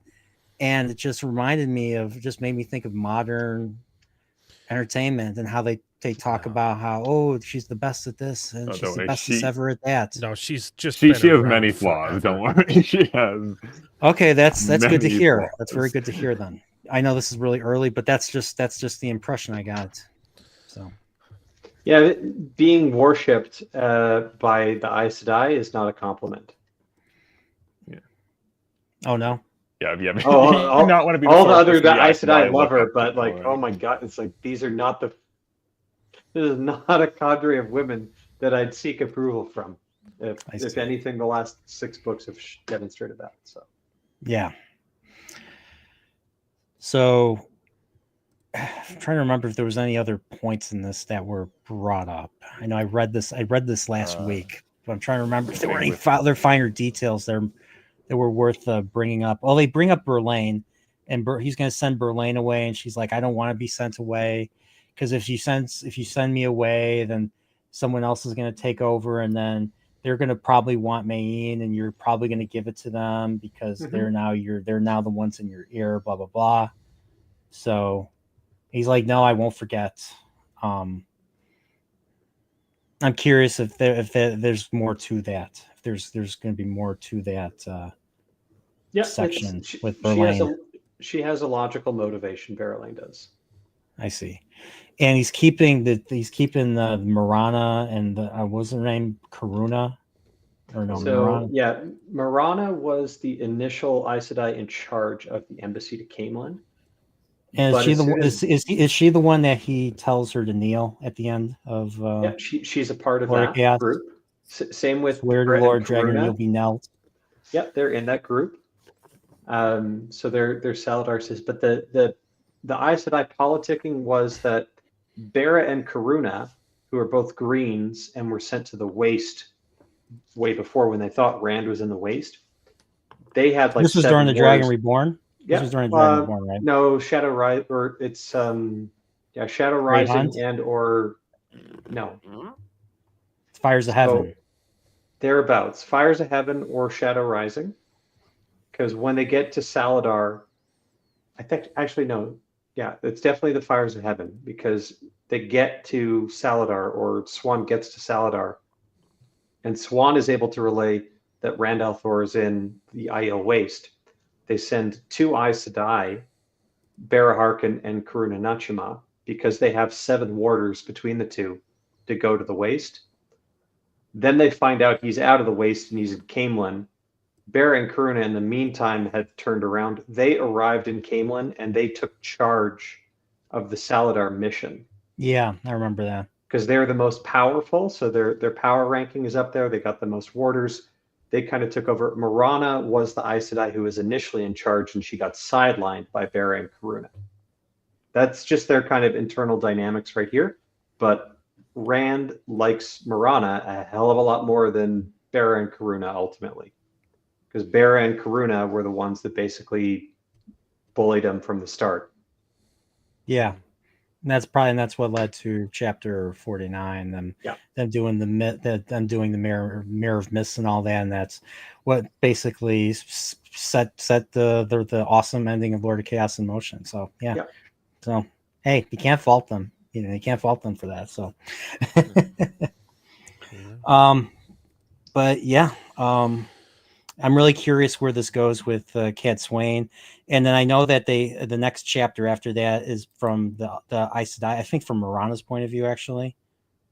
Marana, they try to get some stuff out of Cat Swain. So Cat Swain was never mentioned in the previous books at all. Mm-hmm. Is there a reason for that? Is there is there an in book reason for why she is? I mean, they just say that she disappears for like she does disappear for 100 years, right? And that's why, or she Not she really. disappeared since the Aiel War, so nobody knows what No, happened. but she showed up again with Logain. So it's a problem of her character in that she gets introduced to the reader without any setup before that. And this is probably the first time this has happened in the books, where you get, let's introduce a significant character and no one's talked about them before. Because I know for a fact, for example, you've heard of the Great Captains already, right? Yeah. And you haven't necessarily met all of them. Like you've met Davram Bashir, you met Pedro Nile, Gareth Bryn is there. Lord Agelmar was from the first book. And there's another one, Rodel Ituralda, who gets name dropped somewhere. I think he first gets name dropped in book 6, if not book 5. You don't meet him until book 10, I believe. Yeah, book 9 or 10. I can't remember when. So Jordan's good at setting up people that you should know about. Cadswain is the glaring omission. She literally does not get mentioned until she shows up here. There is one character that was brought up in Eye of the World that I don't. Well, there's two characters. Well, there's one character that was brought up in Eye of the World, and there's one character that we've seen in Eye of the World that we haven't heard from or seen since then. I nearly forgot about them. There's Jane Farstrider, who was mentioned in the first book at the very end with I think it was the Malkier stuff. Yeah, the Malkier stuff, and then but also, we haven't seen Elias. So you would have thought with the way Shadow Rising was going, you would have thought Elias would have. It was interesting he didn't bring Elias into that fight against Slayer. So what I'll say here, Brian, don't worry about Elias. He'll be back. Just read and find out. And Jane Farstrider, are you sure you haven't met him? Oh, okay. So it's one of those things. All right. So, all right. See. It's good payoff coming. Okay. All I right. thought Jane was a girl. So. I did when I was first reading it. I thought. I thought you were doing a reference to the show because Jane actually is a girl in the show. Really? Yeah. Well, possibly based off dialogue in season 1. They've gender swapped. Definitely based on dialogue in season 1. They say Jane herself. The Travels of Jane Farstrider. This was Egwene's favorite book. She thought she was Jane herself. Oh yeah, I forgot about this. I forgot. Yeah, see, I was making a joke, and it turns out it was real. So they couldn't even let Rand be the one who liked the Travels of Jane Farstrider. They had to have it be fucking Egwene. They had to make it fucking Egwene, and they had to gender swap Jane Farstrider. All right. Well, I got to go do my own show, but this has been super fun. And Matt's the best boy, and we'll follow that up. So I'll get your take on it the next time. For part 2. Yeah, the second half. He doesn't even get to do the fun stuff yet. So. All right. Well, maybe we'll start with Matt then. Well, there's some fun stuff and some other stuff. So. All right. So you have your show. So where can people find you? Just on my channel, Technically Mexican. I have to go talk about the show. So. Oh man. And House of David, which is pretty good. So. I'm gonna watch it. I did start watching. I started watching this weekend. Martin Scorsese's The Saints. That's something I think it's on one. It's on like Fox something. That's actually really. I actually think that's really interesting though too. So definitely check that out too. But yeah, I do plan to watch House of David. Based on everybody's recommendations. So, all right. So any other videos you're working on? I mean, I'm constantly making fun of the Wheel of Time. So. Okay. All right, man. Well, thanks for doing this. If you haven't seen it yet, watch my Amazon is lying about the Wheel of Time. That's where I go into Rafe's statistic of 70% of people who've read all 14 books think that the TV show is as good or better than the books. And that's a great video. Went to Dragonsteel. in person talked to 500 people to get an Yep. actual real statistic, and it is Yep. nowhere close to 70%. Yep, I saw that. Great video. So, And didn't you even get Daniel Green to answer for that? yes, I did. Daniel Green answered no. He said, well, he took the Lord's name in vain and said, heck no. You know, I'm a good Christian boy. I don't want to repeat those words. All right, Alan. Take care. Okay, bye. See you, man. So Daniel Green said, "Fuck no," right? No, he said, I'm kidding. You. And he's gone.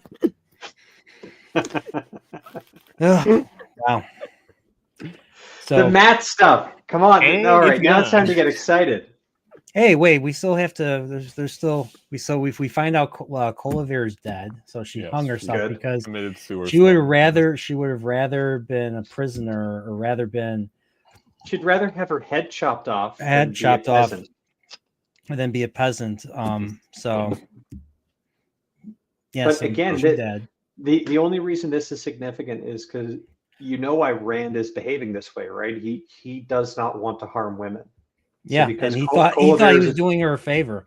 He thought he Yeah. was doing her a favor, but he wasn't doing her a favor because Not in Colavere's view, No. but the tragedy of all of this is you've got Rand motivated by kind of his own internal reasons he cannot harm women.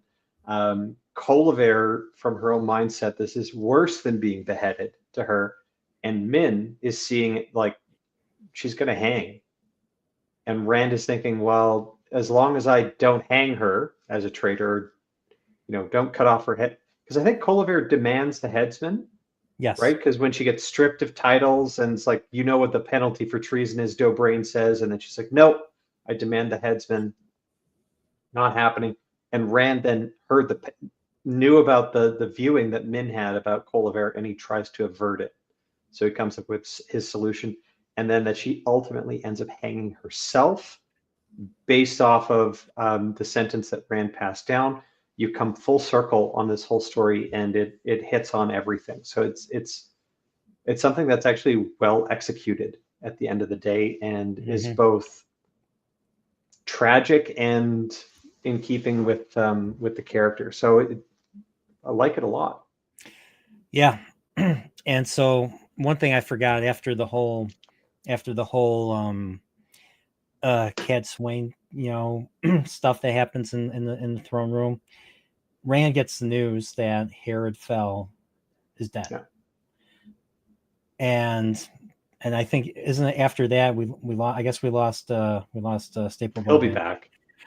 So I think, and I think after that is what basically leads to Min and Rand having sexy time, basically. Because Min liked Herod Fell quite a bit, right? Because they went to visit him together, and then he got the note back from Herod Fell, like, have to clear away the rubble before you can build. Don't bring the girl next time, too pretty. Yeah. Okay. Yeah. And Staple Bowl came back. All right, yeah. Sorry, there was just a big storm in my area, so I think it might be screwing with my connection. Oh, Yep, okay. Garlic. Yeah. He's in Eastern North Carolina, probably. For that, you have to No, say Obi-Wan never told you what happened to your father. No, don't listen to me. All right. So, okay. So there's another thing. So there's a Cat Swain point of view, really quickly. So apparently she's going to skin Elida for Elida making her task very difficult. So it's just her internal thought, but it's in keeping with her character. She's not intimidated by Amerlins. She's not intimidated by the Dragon Reborn. There's a good reason for it ultimately, but yeah, and it says she hasn't failed at any task for 300 something years, or maybe a little bit less than that. So I'm curious if there's gonna be some more light shed on that. Yep. So You yeah, get I'm more curious. details I'm curious why that's the case. So what do you say, Stable Bow?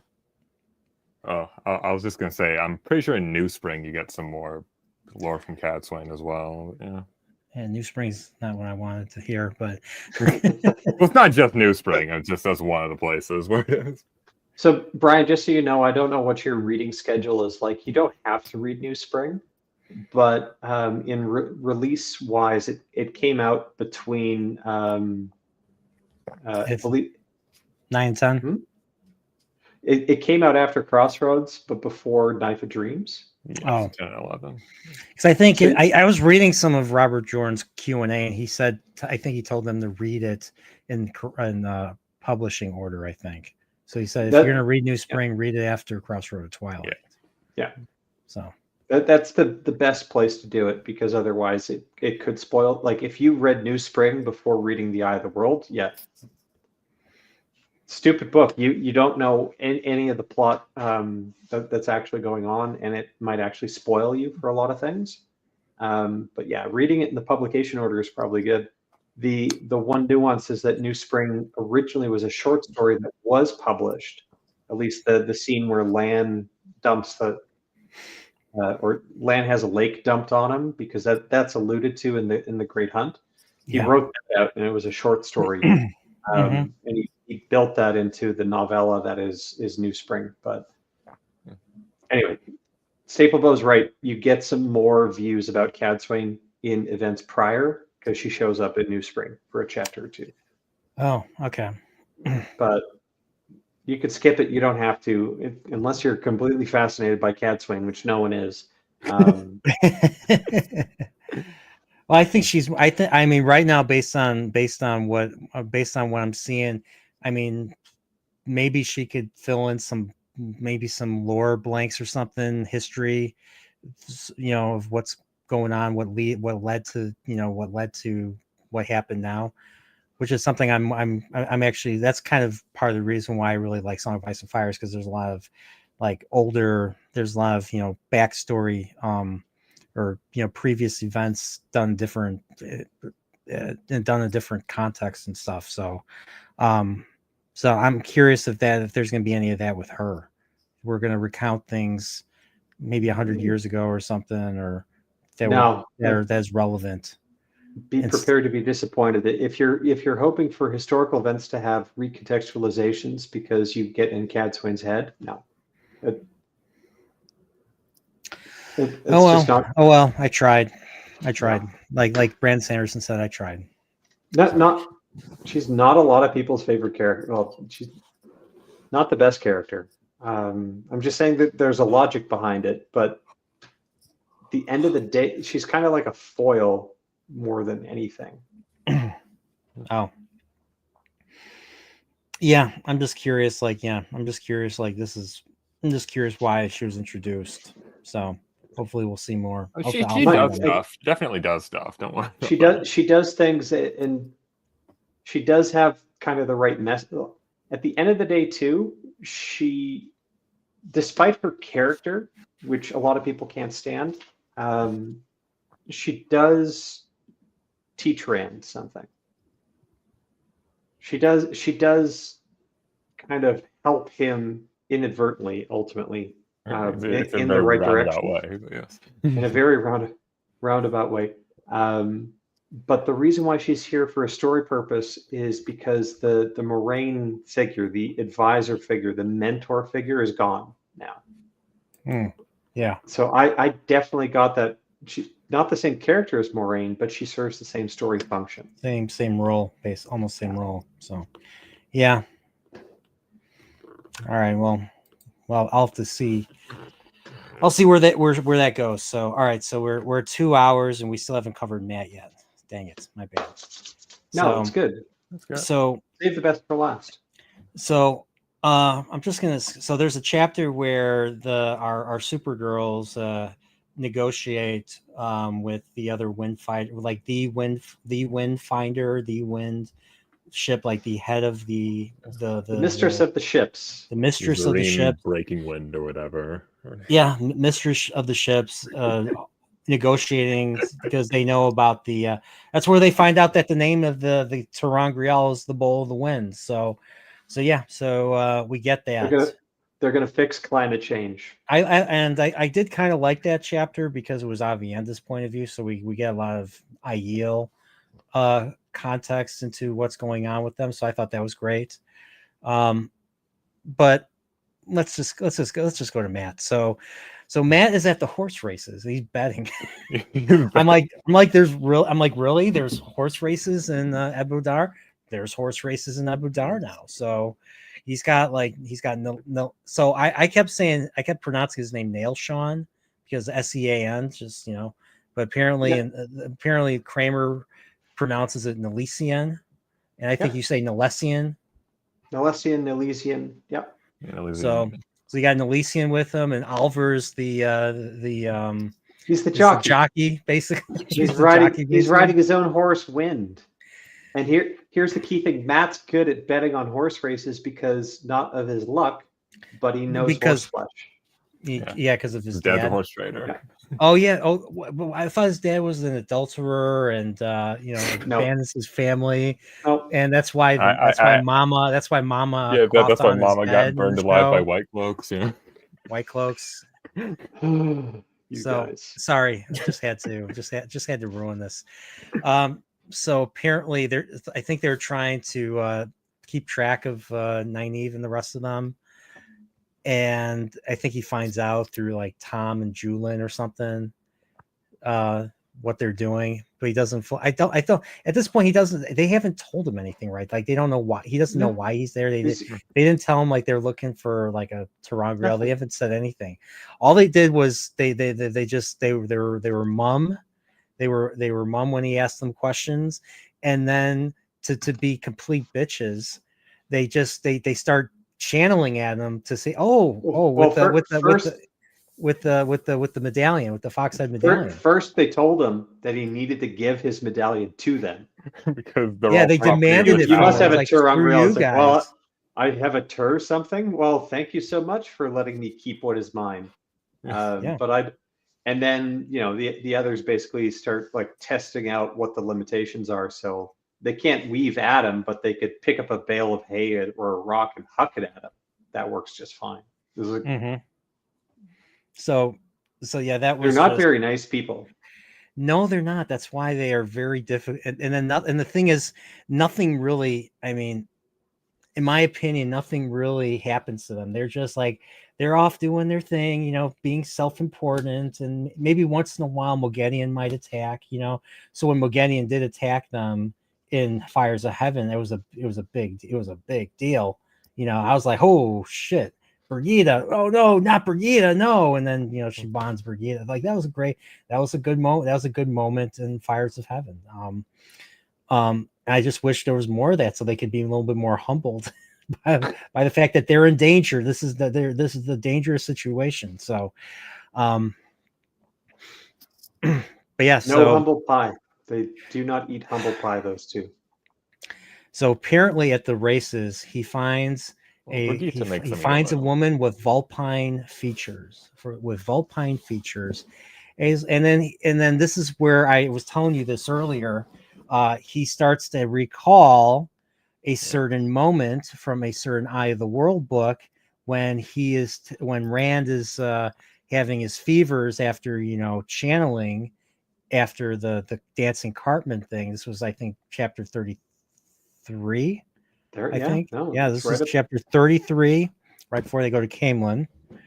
And this is when Millie Skane, I think that's her name, right? Yeah, Millie Skane tries to basically murder. Was it Rand or Matt that she attacked? I think it was Matt that she attacked. I think she tries to kill Matt because she doesn't want to kill Rand because Dragon Reborn. Yeah, she almost kills Matt, and Rand stops it, and then the dagger gets kind of put in the wood. Does Rand stop? I thought Matt stopped. No, Matt stops it. Matt stops it. Okay. Matt stops it. He was somehow ready for or something. I forgot what it was. Well, because he's utterly suspicious at this point. Because he has his own. He's concealing his own little thing, the dagger. By the way, I was looking at all the chapter names, and there's a chapter called Blades, and you see the dagger. I'm like, oh no, is Pan and Fane going to do something? Because he's got the dagger now. You'll see. So You'll see. Is he Read and find finally? out. Is there and it's a Min point of view. So is he Pan Thing might do stuff this book. We'll see. So is Pan Thing gonna do something to Min, or is he It's gonna do something to someone close to Min, like Rand? You know, it's because I've been waiting. I'm still waiting for the full face off that the Great Hunt set up several books ago. You know, it's actually pretty awesome. So I'm curious. I want. So that's actually the chapter I'm actually looking forward to the most. Right. That's a good chapter. It's a really good chapter. Yeah. So I'm just curious what's going to happen. I mean, read and find out. Yeah, that's the plan. So, so now he's like James Bond. Now he's like, or maybe he's Robert Redford, 1970s. Like he's Abu Dar's like or maybe he's or maybe he's James Bond. He's in another town, you know, and he's following the what's her name. He loses her, and all of a sudden he's in this like ring shop. And they're like, "What? Hello there, my friend. What do you want?" And he's like, and then she turns around. He's like, "Oh, give me that. And then they just put a ring on him, and they're like, "All the single ladies, all the single ladies." No, sorry. I don't think he can get the ring. He can't get the ring off. The ring off, and he pays. I think he just pays for it. He's like, "Oh, I'll just pay for it."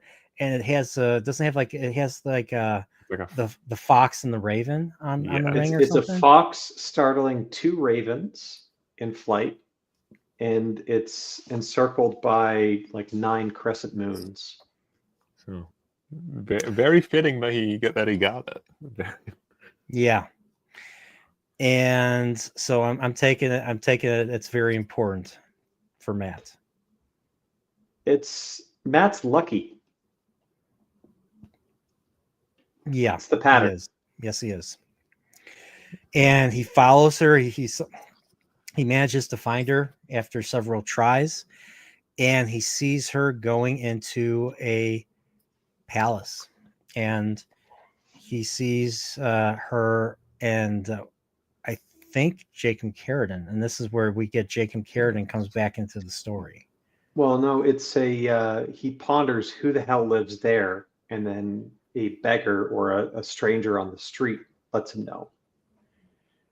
I wonder, is this beggar important?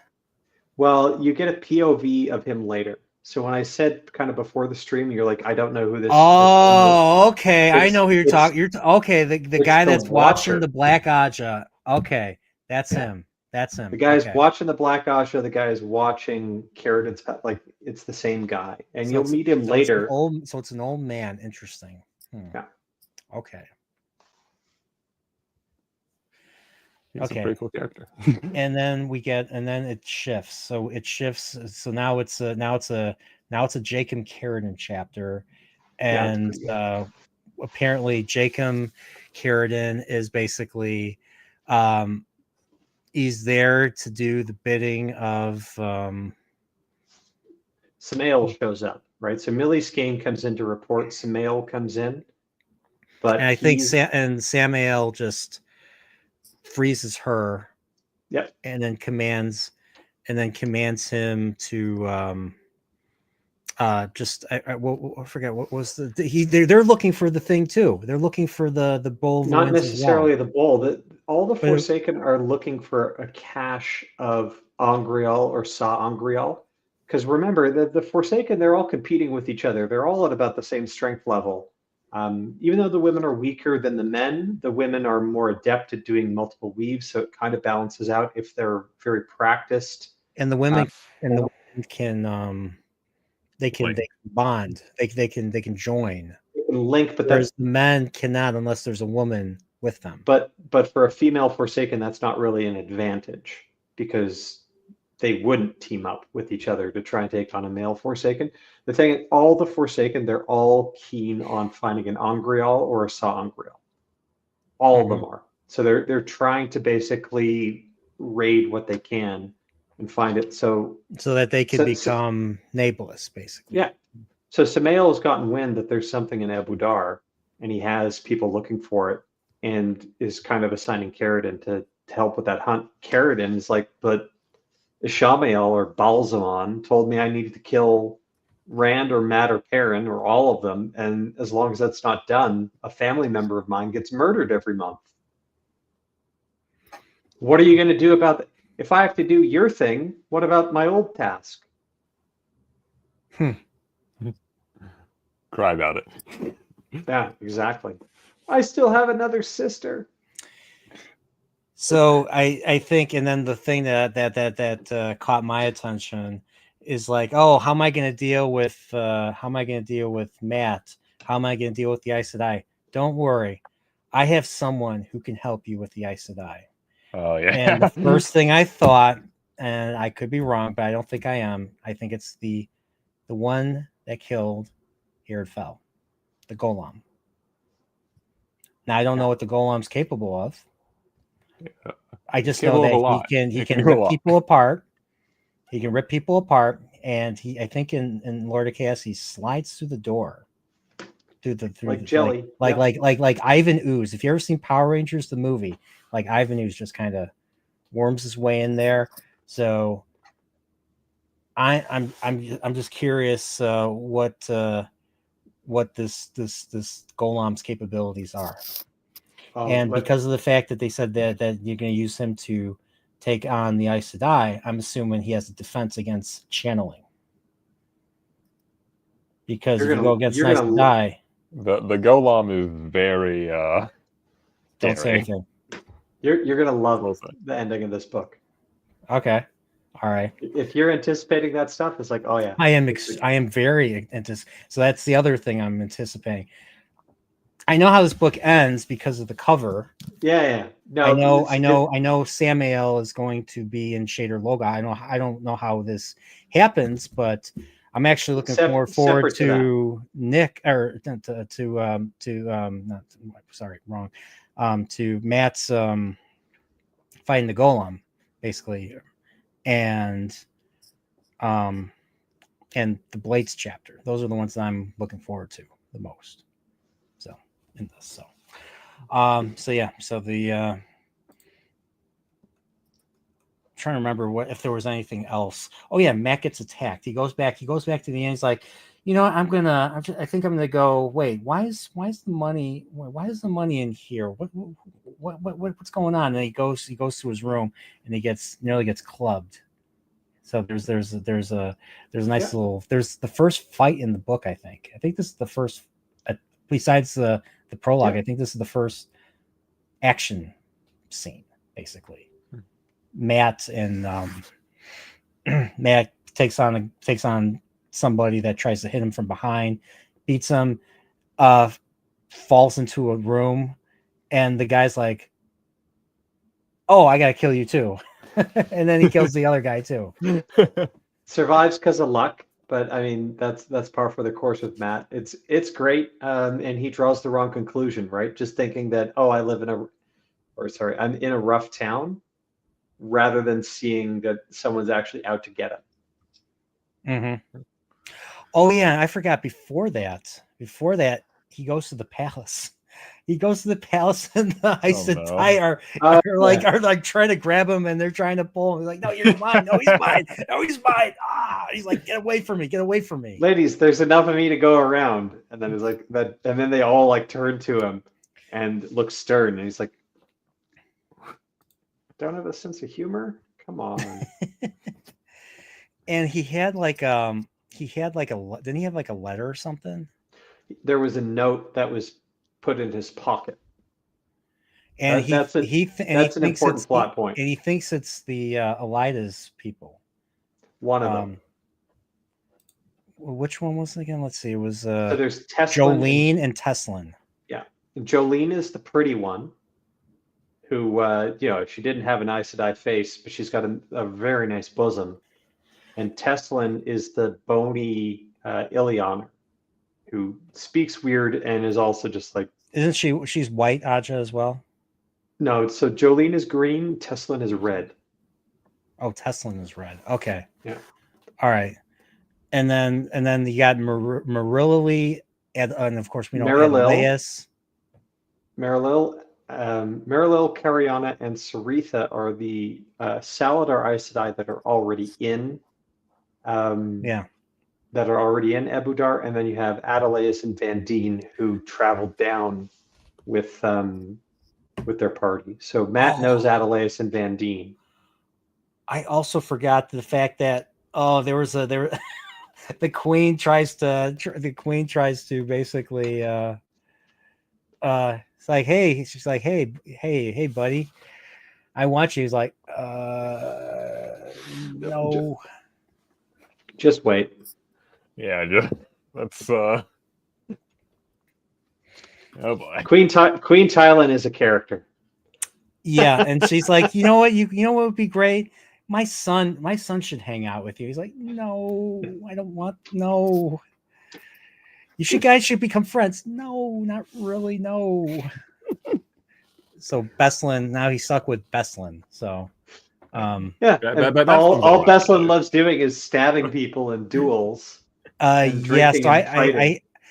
haven't really gotten much further with that than with Beslan than that. So yeah. So I'm curious what else is going to happen with that. So but you got up to I think chapter 21 is Swovan Night. So yeah, I read Swovan Night, but that's outside of our remit here. But in essence, Matt going around being Matt. Swovan Night was interesting because it was another point where Matt has a recollection. For at least it was Great Hunt from his point of view this time. Yeah. And he sees like, oh, there's a gilded. So you like gilded fish? Well, you can't have gilded. The serving girl's like, you can't have a gilded fish because there's a gilded woman in your room. So he goes, I'm like, gilded woman. I was like, who's he talking about? And I was like, and then he said Brigida. I was like, oh yeah, duh. Because so the one thing we can see, I think this chapter is outside of our remit, but when they Elaine and Nynaeve decide to send Brigitte to talk to Matt, right? And then I liked how it came back, and she gets the truth about, and they recall the dragon, the end of the Dragon Reborn. They recall the end of the Dragon Reborn, and then Avienda, and this is where I'm starting to like Avienda now. She's like, oh, if this shit is true, you two, you have toe to Matt. And you just made it worse by what I just saw. Yeah, and I was like, okay, maybe Avienda. I'm starting to like her now. So that's a good thing. This is stuff. That's outside of the remit. But inside the remit is the plan to basically send Brigitte to Matt, because the girls get kind of frustrated getting nowhere, and then one of them thinks, wait a second, we have a Taviran. Why don't we start using him to try and find the Bowl of the Winds? Well, who's going to approach him? And Nynaeve is like, I haven't been fucked yet, so I'm not going to do it. And Elaine's like, I don't think I should do it. Brigitte, you like him, don't you? Why don't you go to him? And she's like, fine, fuck it. I'll do it. Yeah, and so I actually like that. I actually like that exchange between them. She calls him horn sounder, and I thought it was a really good chat. I thought it was a really good section of this. And then, what language are we speaking? That's fucking awesome. Yeah, I agree. Were they speaking Old Tongue? Matt realizes at the end that they were kind of like speaking in the Old Tongue the whole. Yeah, I thought that was very interesting. He's like, I gotta stop. He's like, I'm gonna stop thinking this way. So, all right, but I figure, we'll probably reiterate further if there's any more. Then there's more chapters, or there's more to this chapter than just that. But I think it's a good place to stop. So yeah, but broadly speaking, Brian, I get the sense at least that you're enjoying A Crown of Swords more than some of the previous books. Well, I think it's probably because of tempered expectations. Okay. So I had extremely high expectations for the Shadow Rising. Yeah. I still had high expectations for the Fires of Heaven. And then after kind of getting through those two books, And basically, I was actually doubtful of Lord of Chaos, me liking Lord of Chaos. There were parts that were rough, in my opinion, and I mean, there's still, I mean, this at this point in the story, longer chapters. So when I read the first 3 books, longer chapters I anticipated because they were really good. There was stuff going on. There was revelations going. There was action. There was revelations. There was lots of stuff that made me really like the story, or it's really interesting stuff. At least longer chapters now I don't like because there's just not much, in my opinion, that is interesting. So I'm just reading them, trying to make sense of what you and what Pips and what all you guys that really like these books are saying, is just trying to get the character, what do you call it? Studies. Just trying to understand the character studies, and you got to enjoy them. Yeah, how they think, what the bits of humor, the internal thought that you're like, okay, that's so this guy, because you're getting more familiar with these characters because you've been with them on a journey for so many books by now, right? That's part of my problem is I don't feel like I know them that well. Despite that, you'll know. Well, Rand's a bit different because he's going nuts. Rand, I like Rand. I like the Moose Theron stuff. Him going insane. I mean, that's still all really compelling. But so Matt is this is his book to shine, I think. Yeah, Matt's kind of there's humor. There's he's capable. And it just seems like things are just going to get worse and worse for him as this book goes on. Yeah. And I'm actually looking forward to it. Yeah. So I kind of went in knowing that that they call this the slog, and I think my interpretation is, I know you're going to disagree with me. My interpretation is they call this slog because at least the first 7 chapters, extremely, like, the story really slowed down. Like it's started to slow down in Glory of Chaos, but it really slows down here. And so I'm kind of accepting it and just trying to read it and get as much as I can out of it. So yeah, and I'm trying not to be a bitch this time about it. No. But for us, I think what people who read the series multiple times, what we often fail to remember is that, we might like a particular slow chapter because the 10th time we read it, we found a little nugget that we hadn't seen before, kind of thing. Or it's, oh, okay, I missed that detail there. Like that's how kind of we know what to expect already. So the difference between expectation and realization isn't there for us anymore. When we get to a Fail chapter, or we get to an Egwene chapter, we're already mentally prepared for what we're seeing. So when we read it again, it's purely on the merits of the chapter versus our initial expectation. So that's something that I think us book fans who are encouraging you to read that need to remember as well, and not judge you on your initial impression, because that at your point, as you pointed out, that's all kind of geared towards how much has this book been hyped up for you versus what did you actually experience. And I get it. I know friends who kind of stopped at Fires of Heaven and Lord of Chaos because they didn't think it was getting that much better. And there are debates within the fan about, well, what is actually constituting the slog?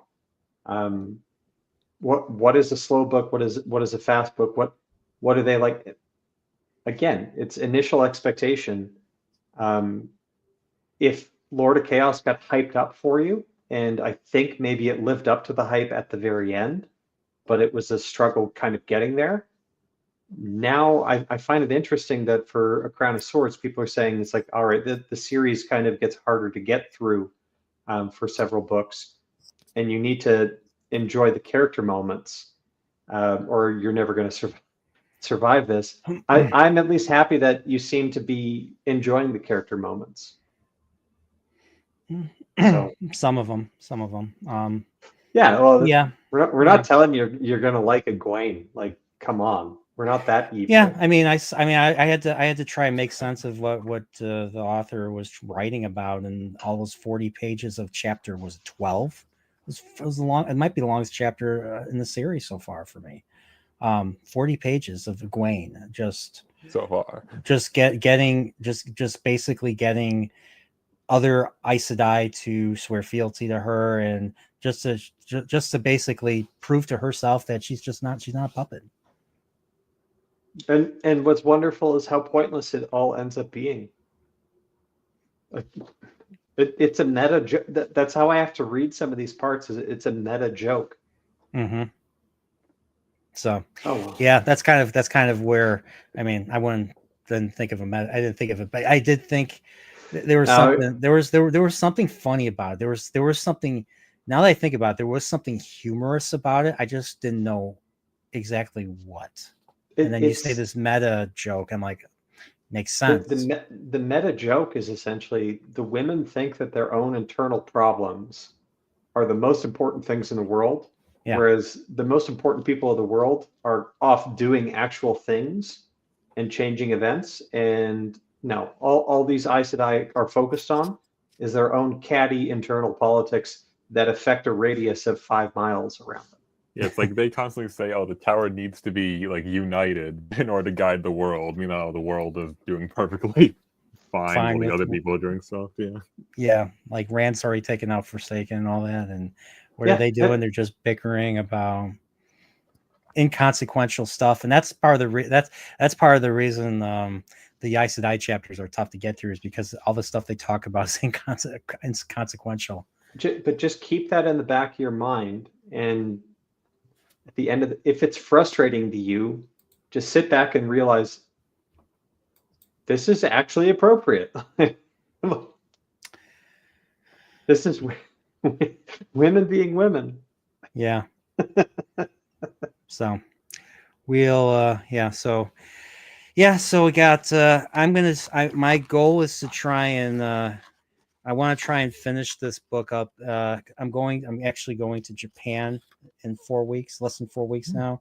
So I want to finish this book before leaving. So so I want to try and get this. I want to try to do the next book club in 2 weeks. So that's my aim. So I have I'm on chapter 22 now. So I got about 19. I have 19 chapters left. So it's very doable for me to do. So I'll be honest. I was reading in between, and this book made me real. And here's another thing that humbled me. I was reading a book called Blood Meridian, and I got halfway through it, and that book humbled me. I'm like, I've been bitching about Robert Jordan, and I'm reading Cormac McCarthy, and everything he's writing is in metaphor, and I'm just like, okay, I'm gonna put this down. I'm gonna read Crown of Swords. And so that's part of the reason why I'm not nearly as bitchy about this, is because I got humbled by another author. So you read from Cormac McCarthy. Yeah.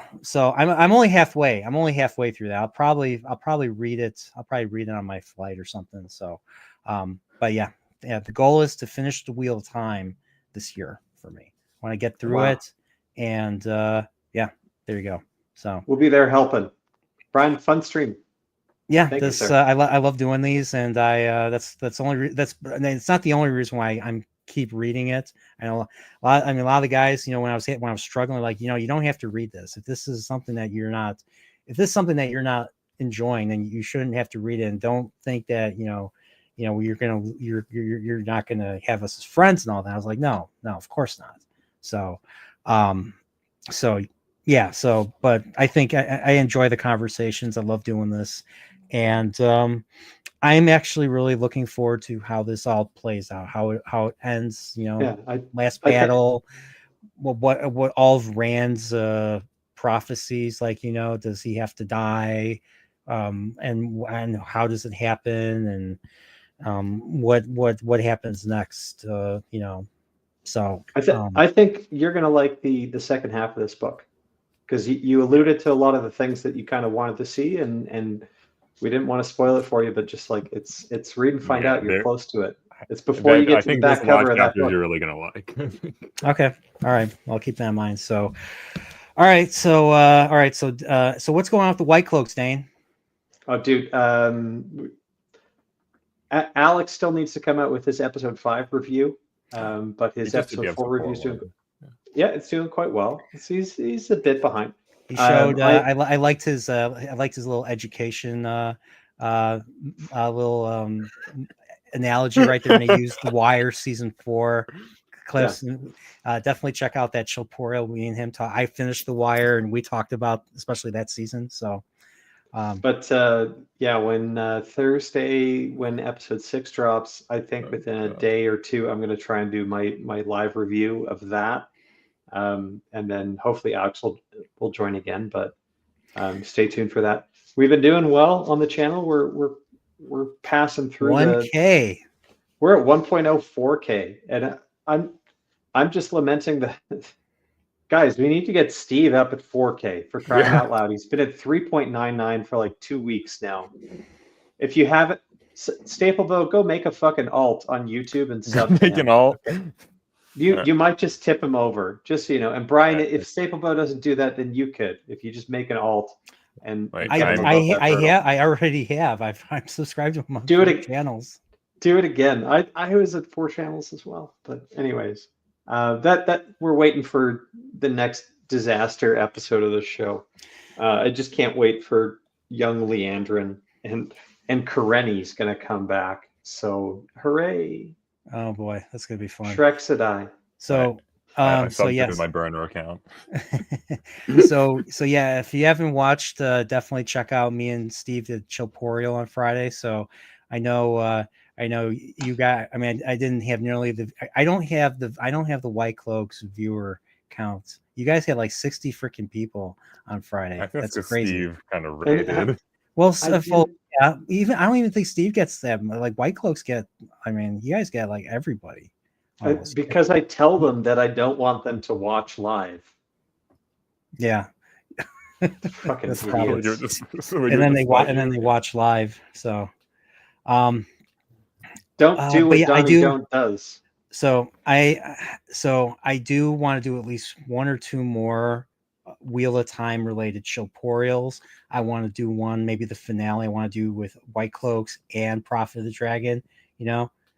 Just to make it even more epic, you know, to get everybody on board. I might try to get other Wheel of Time people for before that. So I don't know, maybe Staplebo may be a future guest if he's up for it. I don't know. Miss Martin Muses. Miss Martin Muses, I've been doing book stuff with. So we are still doing the show. No. Oh, no, she is on Fires of Heaven right now, but we are still talking about the Shadow Rising because she only can do an hour stream. So we did one for that covered like the first third of the book, and then we did a whole thing on just the glass columns last week. Nice. So I actually reread the glass columns chapters for that purpose. So there were things that I picked up on that I didn't pick up on before. And if you haven't watched it, me and Dane, just the two of us, I mean, Pips and Alex were on earlier, but we basically covered just those 2 chapters. That took a whole stream just covering those 2 chapters because there was a lot to talk about. So that's why the Shadow Rising was 5 streams instead of 4. So I kind of went off the plan. So definitely check that out. That was last year, I believe. That was over a year ago now. So,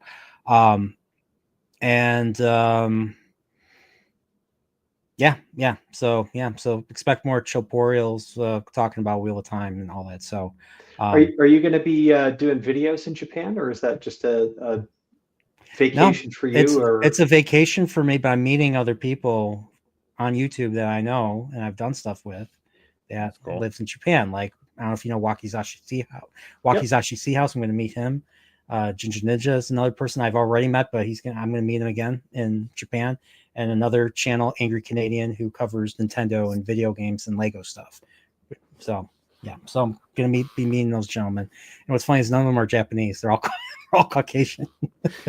so yeah, it would be good if you actually. Angry Canadian isn't.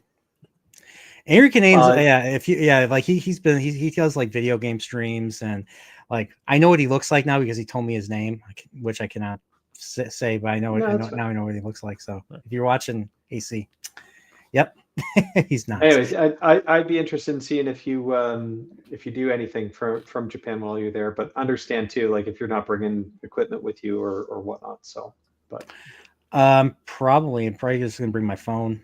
Maybe I'll do a vlog or something and be like one of those a vlogger, nice. Those ones, I don't know. I might be like, hey, look at me. I'm in Japan, like every other dickwad that's out there, I am going to Osaka. Though. I'm not going to Tokyo. I'm going to Osaka, and then we're going to Kyoto. So we're going to be going up those steps with the red those red gates or something. I forget what they call it. I can't remember the place, but yeah, I'm going to be doing that and a few other things. So yeah, I'm looking forward to it. I'm probably gonna trespass. No, not trespass. I'm not doing that. But I'm gonna go out. I'm gonna get my picture taken outside of Nintendo headquarters because that's also in Kyoto. So long as you go around with like a T-shirt saying you hate Assassin's Creed Shadows, I think the Japanese will like you. Could be good. Maybe I should do that. Maybe I should do that. I hate make that it's like Shadows. Assassin's Creed Shadows with like a big circle and a line through it. Yeah, you'll become like the I'll most famous person in Japan.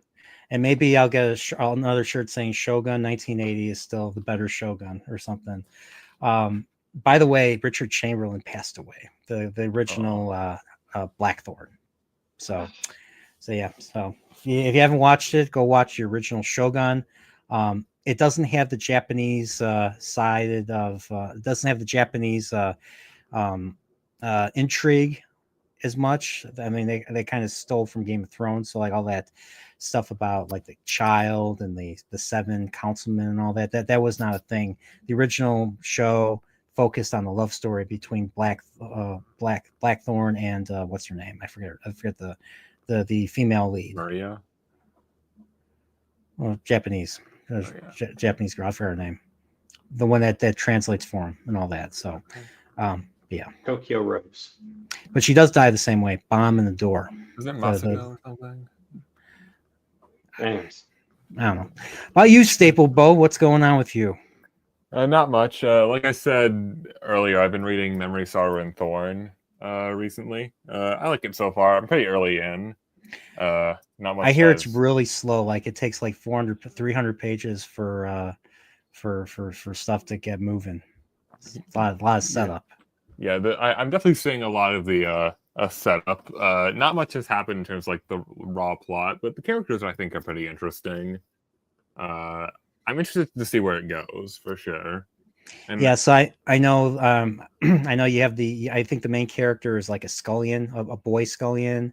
Yeah, and you have this old king that was a warrior in his prime, but now he's dying. Yeah, and then I think we get I got as far as we got a nice little backstory of the boy's family and how he came to be in this castle or something. Yes, I've gotten past that point.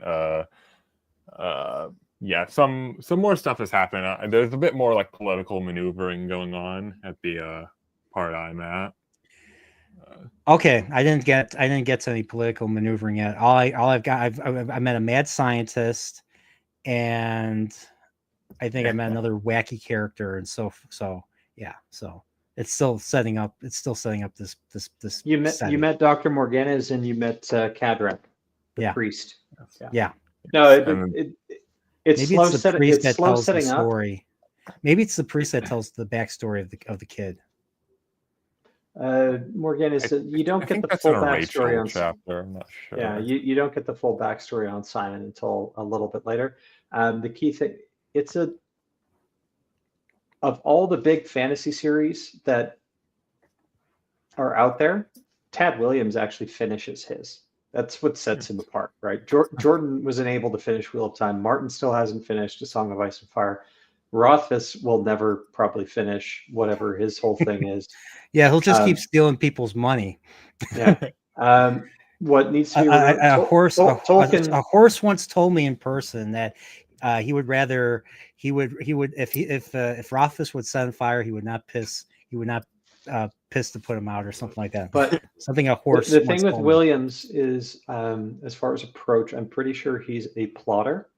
rather than a gardener, Mm. because he had a 200-page outline for like Memory Sauron Thorn, or perhaps that was only like 200 pages for the final volume of it. Mhm. So when you write an outline that's longer than most books, like, all right, he's thinking about everything kind of before he gets started, but at least he was able to finish. Whereas other Yeah. people who are just kind of meandering along can lose their way. It But feels like this book in particular feels like there's this bit of discovery writing going on here. I Yeah. think with No, Robert Jordan. Jordan outlined the first 6 books of The Wheel of Time because that was his original contract. He Mhm. probably outlined and thought he would get this far in 3 books, but it ended up taking 6. Yeah. But right now with The Crown of Swords, it's also the first one I think that was the New York Times #1 bestseller. Yeah. He's beginning to take his time. So he almost worked himself to death in the previous books because each of them kind of came out within a year, which meant his writing schedule was from sunrise to sundown every day of the week, like all year long. And then when his contract was finished and he delivered that, and he's now delivering New York Times #1 bestsellers, what happens is his books get shorter and the publication time doubles. Yeah. So that's entirely what's happening here. And so did he have to an like? Did he like? Was there a new contract involved, or was it Yeah. just like okay? So Well, And when you're guys selling like the biggest books, you have a bit more play in terms of what you can do. Well, he had promised the first 6, right? And the other key thing to note, his wife and editor, Harriet McDougall, is like the #2 or #3 person at 4 books. So she's like a founder and probably has equity in the stake along with Tom Doherty and others. So it's just like, all right, you've done this for 6 or 7 years, getting all these books out. Now you've made it. And his incentives kind of completely changed. Where it's like, I want to do a more relaxed writing schedule, and since I know every book I publish is going to clip $1 million, let's see how long I can stretch this out. See, I mean, even Brandon Sanderson saying like at book 7, the tone or the idea behind Wheel of Time is, I'm not done exploring this world. yeah. So characters split apart, the plots slow down, new characters get introduced, which just add to basically everything. And you have to appreciate it for what it is. Otherwise, you're just not going to be happy. Right. Yeah, that's kind of what I'm seeing. So, I've been meaning to do more research on this on Jordan and all that. So I know he marry her well before he came up with Wheel of Time. Like he married Harriet when he was doing like all the Conan books or something. It could have been during when they had started the relationship. Yeah, it's possible. Or did he get started? Or did he get started writing because he met her, or was it? Did he meet her through wanting to write and knowing somebody or something? I think they met through professionally at first, and it was probably the Conan books that he was doing for Tor. Yeah, I looked it up. It said he was married in 1981, so it'll be 9 years before Eye of the World. So really, okay, and I think he started working on Eye of the World, or he started working on Wheel of Time as early as 84, if I remember reading that. So he was working on it while making Conan books at the same time. So it's interesting. I do want to do more research. That's why I've been reading more like Q&As from him. So so my favorite book is the one I'm currently reading, as Pips would say, or my favorite character is the one I'm currently writing. So yeah. I wish I could say the same for me. So, oh well. Favorite character is the one I'm currently reading. So, whatever. So, all right. But yeah, everybody, if you're still here, definitely check out the Chilporials I've done. We have had a good time. The Prophet of the Dragon one last Friday was a lot of fun. I got to clip his episode 1 reaction, especially to a certain scene with a certain Lanfear and Bubbles of Evil and Moron plotting and all that. So yeah, And I'm going to have to do another one with him reacting to Kalendor. Yeah, you need I'm to do one going of to the have to get that, Kalendor. and that's going to be. I plan to bring Steve back. Hopefully, he's available for the finale, him White Cloaks and all that. And definitely check out the Chilporials. I am not a Wheel of Time channel. I do cover Wheel of Time because it's the purpose of my channel is to discover new things for me, not necessarily new things in general. Sometimes to discover something new, you got to look backwards at older stuff. And Wheel of Time is prime example of something that's older that is just completely new to me, and the friends I've made along the way and the fun conversations we've had. So but yeah, definitely check out my retrospectives I've done. I haven't made any videos in over a year, so I want to get back. I do need to get back into it. And Stapleball, I know you said you watched Monster, the anime, for the first time. I have to make that video that I promised after Legend of Galactic Heroes. And Dane, I think you might like Legend of the Galactic Heroes. I'm pretty sure it was your Legend of the Galactic Heroes video that got me to watch, that got me like interested in Monster in the first place. So. Yeah. Oh, nice. That's cool. But yeah, I definitely got to do that. So, if you want to experience an anime like a book or read subtitles, really detailed subtitles, it's a story of it's basically a story of a historical chronicle that takes place in outer space in the future. Oh, what's he getting? I got a Japanese book the other day, so maybe I'll start reading something Japanese. The Makioka Sisters. That's cool. It's in the Everyman's collection, but I was like, all right, I don't really read too much outside of European lit, so I'm gonna give it a try. Yeah. Maybe it'll broaden my horizons. I wouldn't say it's not like it's a 10-book series in Japan, run by a professor of literature, and it's basically a period piece that just takes place in space. There's battles, there's politics, there's conflict. There's two sides. There's a democratic side that looks more modern. Then there's a European side, an empire side, which looks more like World War One. German Empire. Ruled by a Kaiser. So you're like, oh, they have carriages, they have horses, but yet they also have big giant spaceships and laser and beam weapons and Valkyrie. Their fighters are called Valkyries and all that. So. It's for an anime. It's actually very deep, and it's actually really well plotted out, in my opinion. So, it's not like was it Legend of the Three Kingdoms or something, or Romance of the Three Kingdoms, but it's like up the there. Chinese thing. Yeah, it's up there. It's good. It's good. It's really good. All right. I think Dane, you would like it. It's 110 episodes. Okay. It's an epic. To me, it's an epic. It's it's even better than Gundam. All right. So, yeah, I'll check it out. All right, Brian, coming up 3 hours. We are. So, all right, guys. Everybody, take care. Have a good night. And is this the end? Is this the end of the Wheel of Time Book Club on the Nerdporial channel? Well, no. Let's see right here.